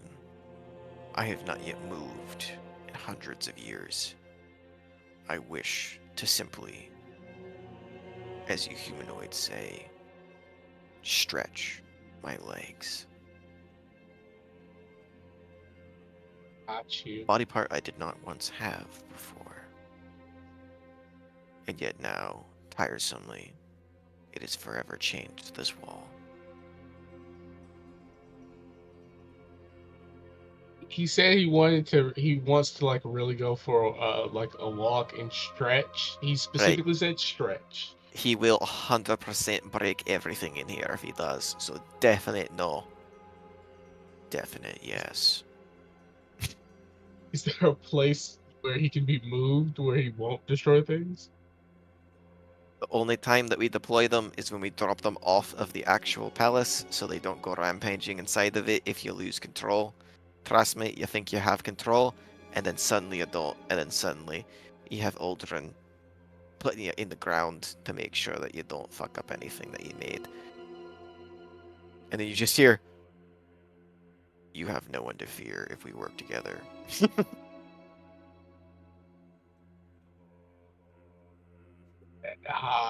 This is Listen, young hunter, ah. the wolf does not fear the lion, for they are both hunters. You must simply decide which one becomes prey in the moment. Now, are we going for that walk or not? This is fuck. Um, It sucks, doesn't it? it's like Kipley watching from the sidelines, be like, yeah, oh, and that's so great now. the monarch be pissed. The thing that I need to like help be pissed. This is Fantastic, ain't it? Quite the uh, pickle. quite the pickle indeed. I'll look down to Noel. Noel, how much further do I need to bond to be able to be trusted and capable of stretching? Normally it took me about 4 to 5 uh, sessions with him still chained up before I let Gerwin off the leash. This is your second time, so I really don't think it's a good idea. Because you think you got control. Again, you really don't. The only reason that you're keeping conversations with these things is because they're being maintained. If we let them go right now, they'd destroy this entire palace.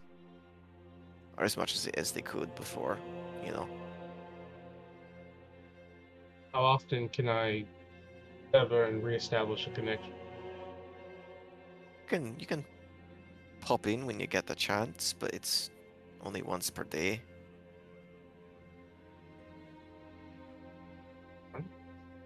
Look towards the or mentally actualize towards Esclados. Um, and he will say,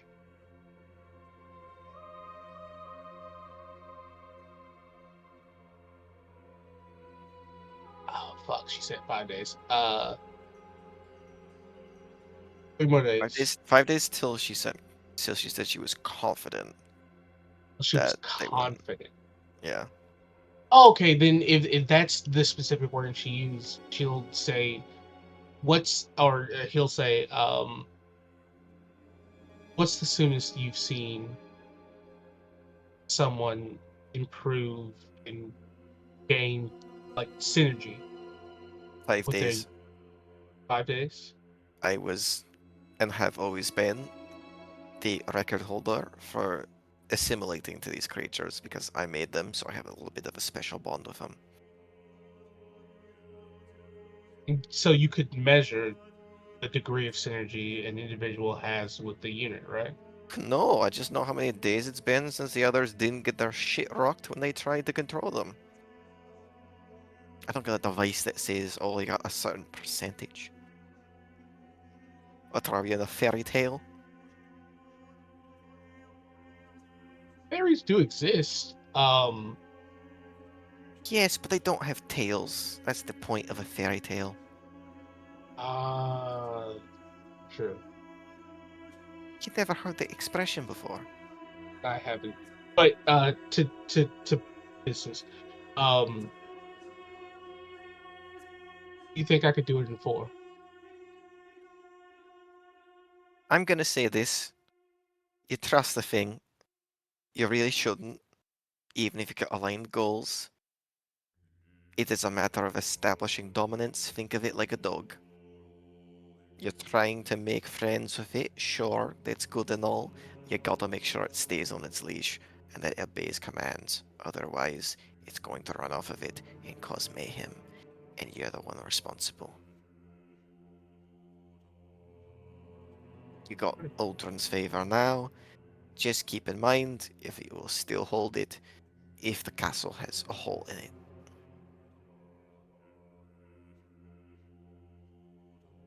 Or a priceless artifact goes falling from the skies. Maintain control, even if our goals are aligned. She is saying words, but they do not have meaning. You do not need control over me. You simply need to have an understanding of which we already have. We do, We are perfectly fine right now. but I don't think we're on equal foot. You would not be able to reach equal footing with me. I am a creature that is beyond your bounds, and understanding is all we need.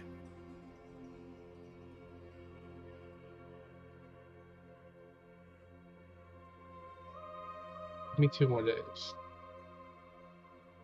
And understanding is all we need. And you see some of the roots coming from the antlers and the horns. You said you were on top of it, right? Mhm. Grab around your ankles and begin to drift out forwards until you are dangling from them, being held upside down. Very much like Batman, give me the information type hold. Yeah. You're held, it's by both feet instead of one, but you're just kind of held upside down like that. And he goes, I want to be very clear. I've been very gracious in creating this bond with you. Others have tried and failed. I allowed you even though you are someone who has hurt our kind before. To ask to control me would simply to mean that this is all for nothing, and that you are not worth this bond that you are trying to establish.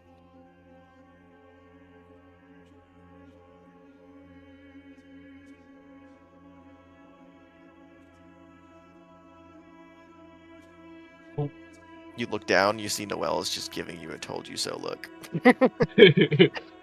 Just arms on Durdan hips, fully like rolls. big smile. Yeah, he rolls his eyes before looking back to Exodus. And he will say,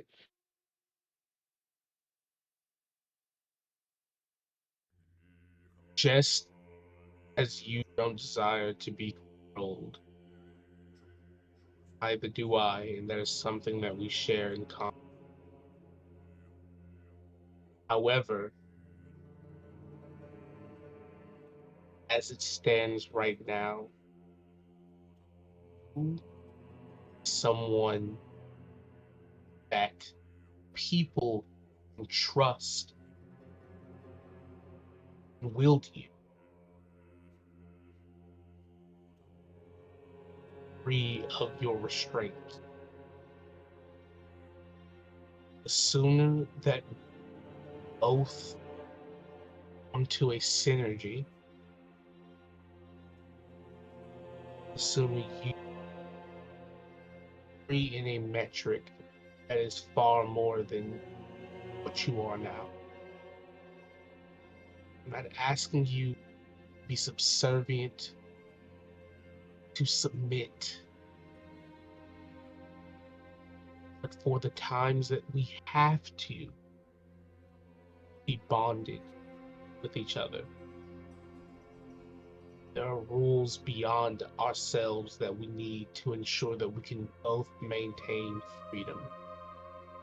Ultimately, as something I believe both desire. Go ahead and give me a persuasion check. This is not at advantage. This is straight. Hey, gang, I'm not gonna lie to you. Praying. I'm praying. I'm praying right now. This is Because you're out of inspirations, right? yeah, I'm out of Yep. inspirations. Do I still have a Raw. talisman or Nope. is that That's not no? mammoth. Okay, gotcha. And That I shit should gone. create multiple. Cool. All right, D&D gods. Roll 20. We've been at this for like 30,000 hours. Come on, no. Me and we got that bond, bro. You Yeah, do you? need you to fuck with me. I got a 14, which is 14. statistically better than I. Yeah. Statistically, it's better. Is Yeah, it enough? No. okay. Uh, you were literally looking for a 15. Um, you see the roots drop you. You fall 40 feet. Connection ends.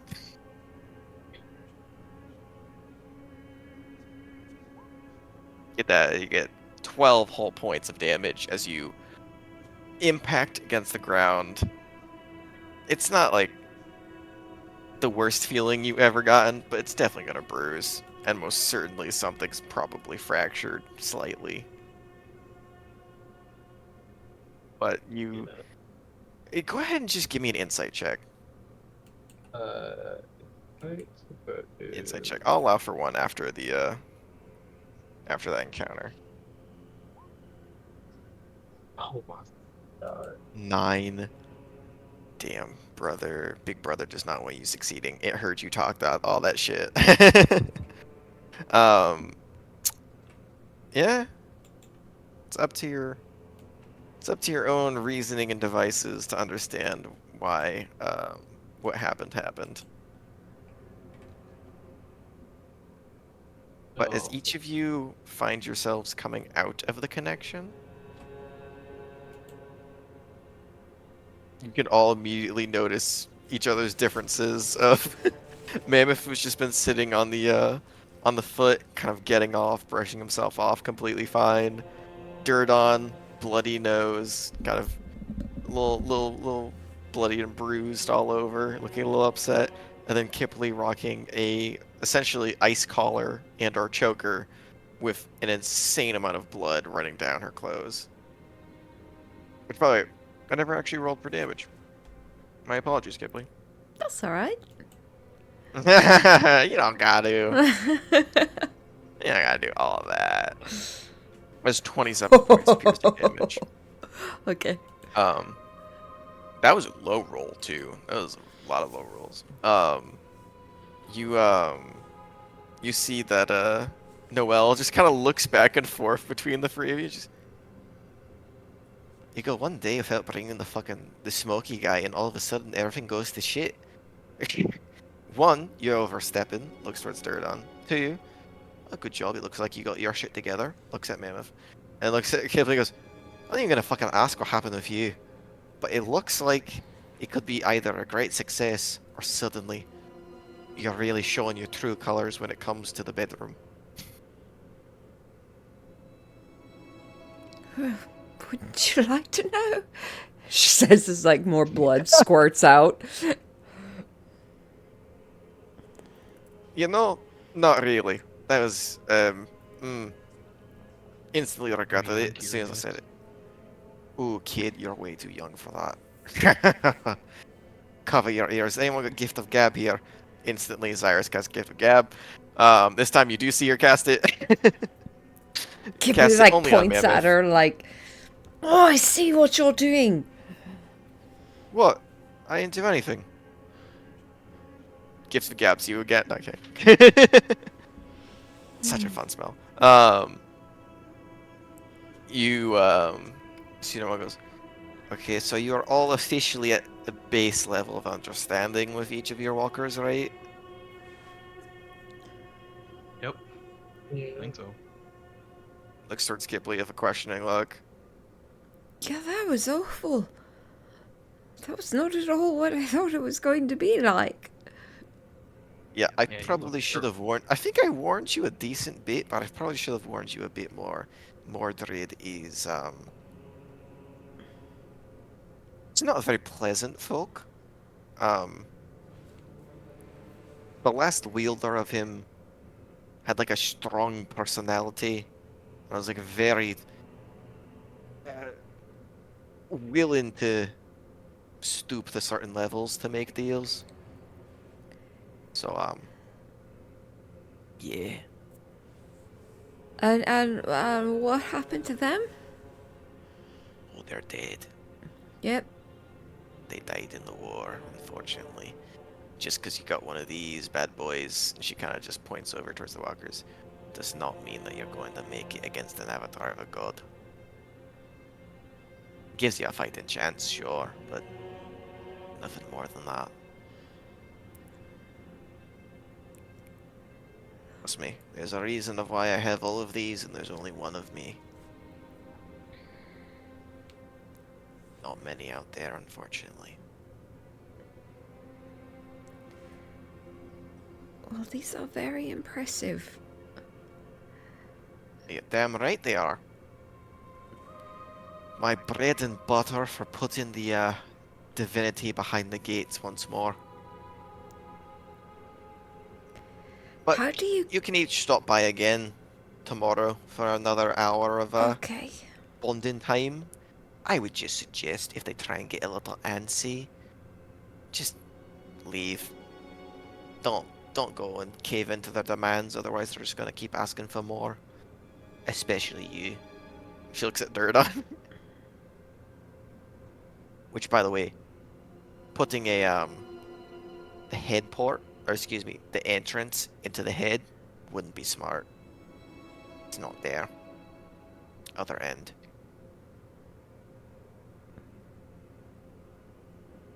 Back of his head. Look, his ass. What are you? It's in the foot, but no. Ah, Like, it's in his ass. What the fuck's wrong with you? No. it's at the other end. When monsters try and attack you, do you really want a weak point that can be opened by human hands? Never mind a claw, right where you're going to be sitting. It's fucking stupid design. That would be very.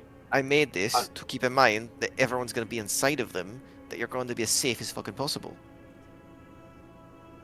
Well, I mean, oh, that.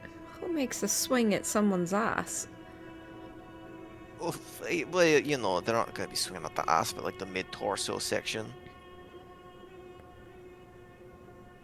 A little bit lower, sometimes the ass gets caught up in the heat. That's what. The But if you break a foot, you know, it's not like it's gonna matter anyways, because the leg's already gone. The father trained me for. He was you always go for the core. More likely you'll strike then. Well, take it that this is a success for today, and hopefully we'll have successes in the morrows. I will be having a chat with Wave, and we'll see if we can get you on a ground test because you're so amped up and ready to go. It's gonna be probably in 2 days' time. All right. We don't fly forever on this thing. We do land occasionally, but we are just making our way over to the slumbering slopes proper so that we could, you know, give Gardy a bit of a rest. Do you think we could go to the slumbering thicket sometime? Does that I thing have fly no idea what that around is. there? Oh, it's not It's called that in this time. The lands that Esclador, not Esclador, uh, Let's go this. Esclados, Jesus Christ, No one's from where was Ecuador is from. the ones from the woods that Esclados Was made was from created from. Yeah. the Ironwood thicket. Yes.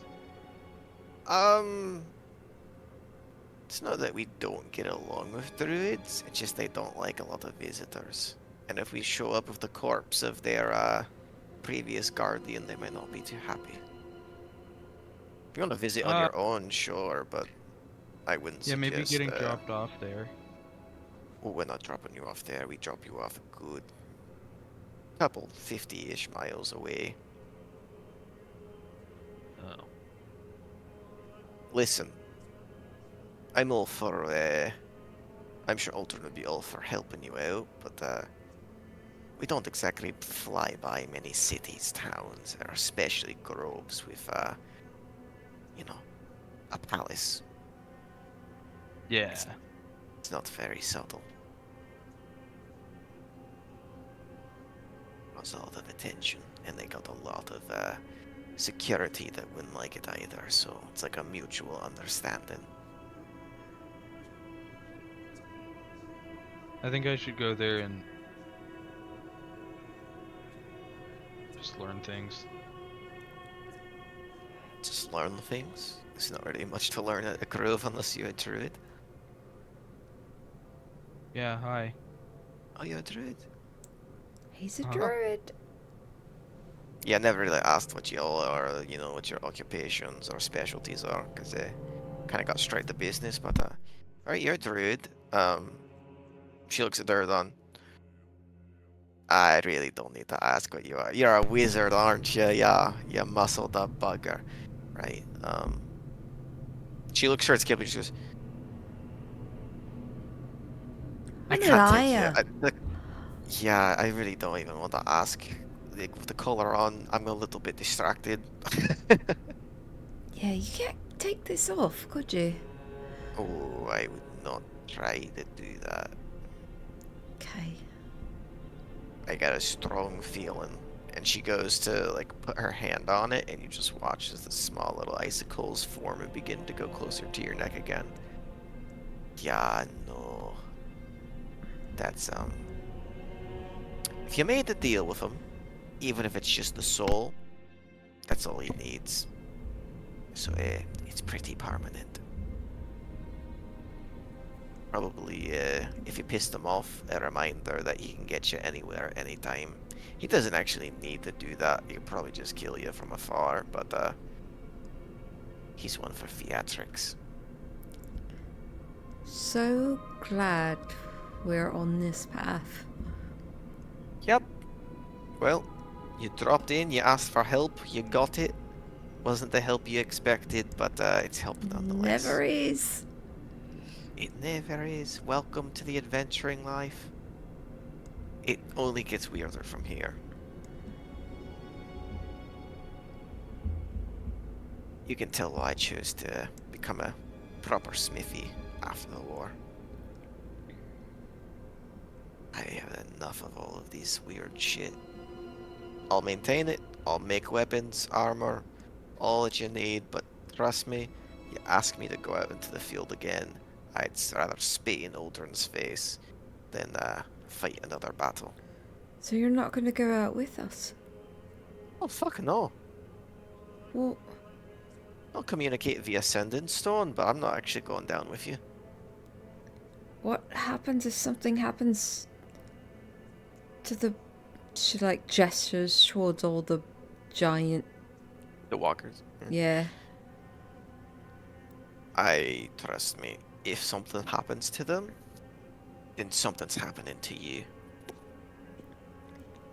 Like, what something happens that they escape? They escape. You're funny. We're not letting you touch the ground till you got control of them. I mean, what if we're in the midst of battle and something happens? We need to Something know how happens. to, like, protect it to make sure that they don't Oh, but actually trust escape. me, we have pocket planes that we put them in when you're traveling. We don't just have massive, you know, massive machinery walking around all like that. Otherwise, they'd get kidnapped every second they could by powerful wizards. Oh, okay, great. So they can't just, like one of these wizards can't just, like, cast something on it and then the demon inside would, like, be able to escape, right? Oh, yeah, no, I would highly suggest not pulling them out if you're around the arcane folks, because they're not gonna do it right on sight, but they're gonna be curious, and curiosity, well, kills the chimera.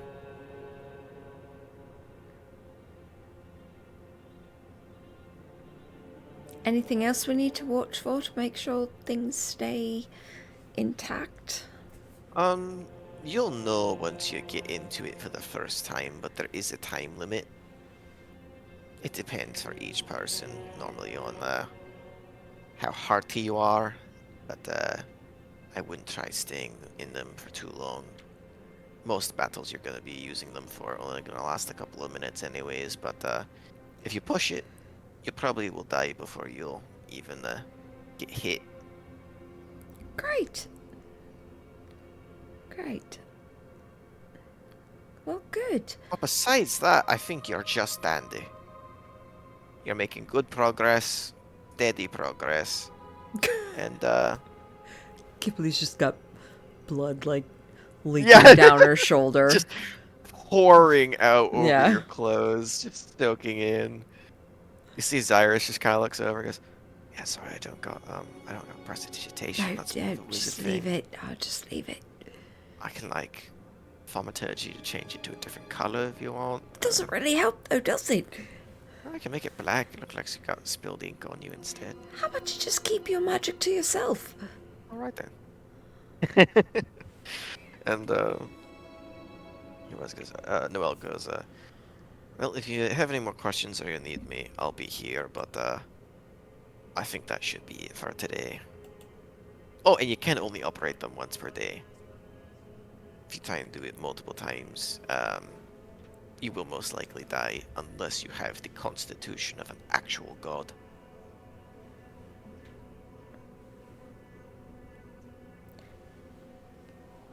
Okay. That's it. Thank you for your help as always. Of course, doing my job, making sure that you idiots don't break anything while you're here. Yes. We are quite the idiots. I made it with no offense. Trust me, everyone Oh, can be an none idiot taken. sometime. At all. But when you got a big old lug sitting 40 feet above the ground asking if you can unchain a massive tree monster to go for a walk, well, sometimes you just gotta say it as it is. With all due respect. No, it's fine. Listen, I'm still trying to navigate the space between having the discernment, and just kind of doing what powerful creatures tell me to do. So, Yeah, Maybe in you don't just listen to things that people tell you to do all the time. Otherwise, this thing's gonna get you killed really quickly. Because it can take a beating, but you probably can't take the same beating. Yeah. I'll give you one final piece of advice. If you think you can get angry and survive a meteor, think again. Sometimes it's just best to run and to live another day. These things, you don't need to worry about them. If they break, they can be rebuilt, but the ones inside of them, not much so.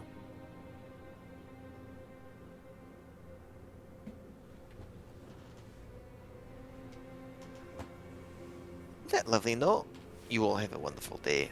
I have other things to attend to.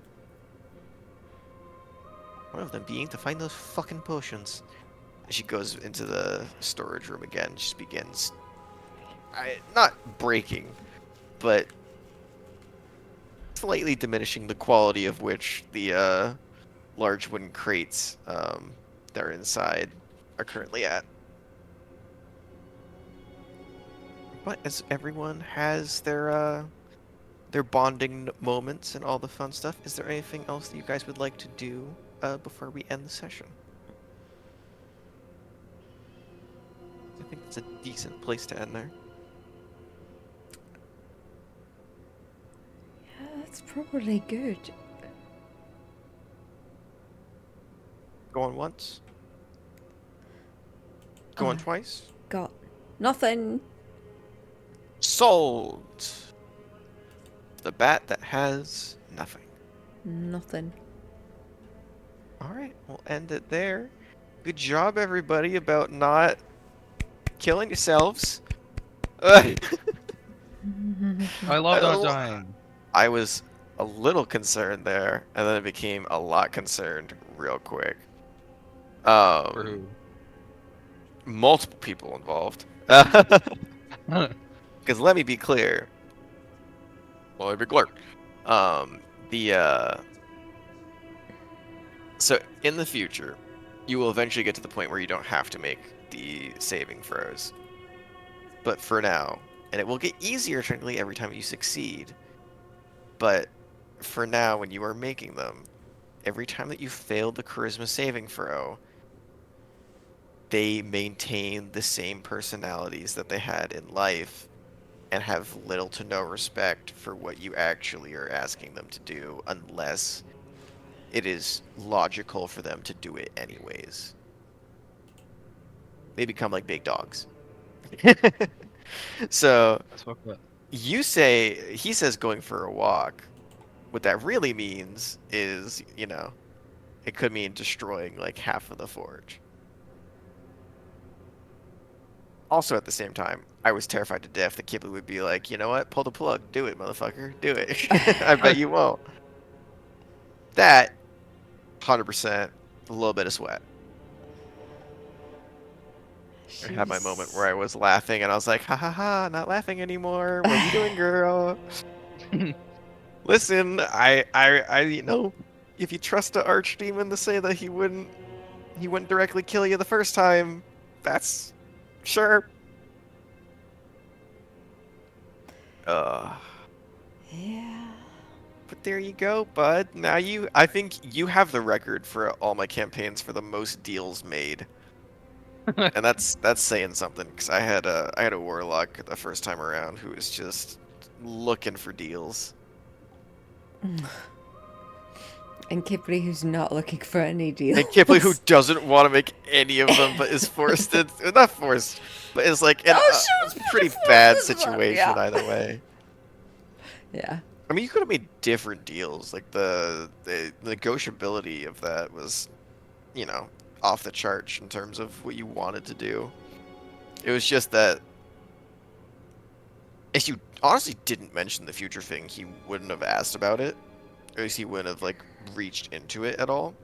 But the fact that you said you're from the future and you're gonna make him wait 1,000 years to get unlocked is like very, very quickly started a I don't think you understand like where I'm at right now. I've already been doing that for so long. I'm patient. Not about to do it again if I don't have to. If you gave a little bit more incentive, maybe, but just saying, oh yeah, trust me, I'll get back to you. Nah, nah. This boy got plans, and you're telling him his home might not be the same in 1,000 years. You gotta prepare. But you made it, and then Mammoth got his little German onion in there. Yay. Yeah. But Literally, all how's I had to the be like was like, "No, dude, look, I'm shiny." Bing. yeah, And no then dude, look, I'm we're a shiny chill. Pokemon. Yeah. How is the how's the sheets for you too?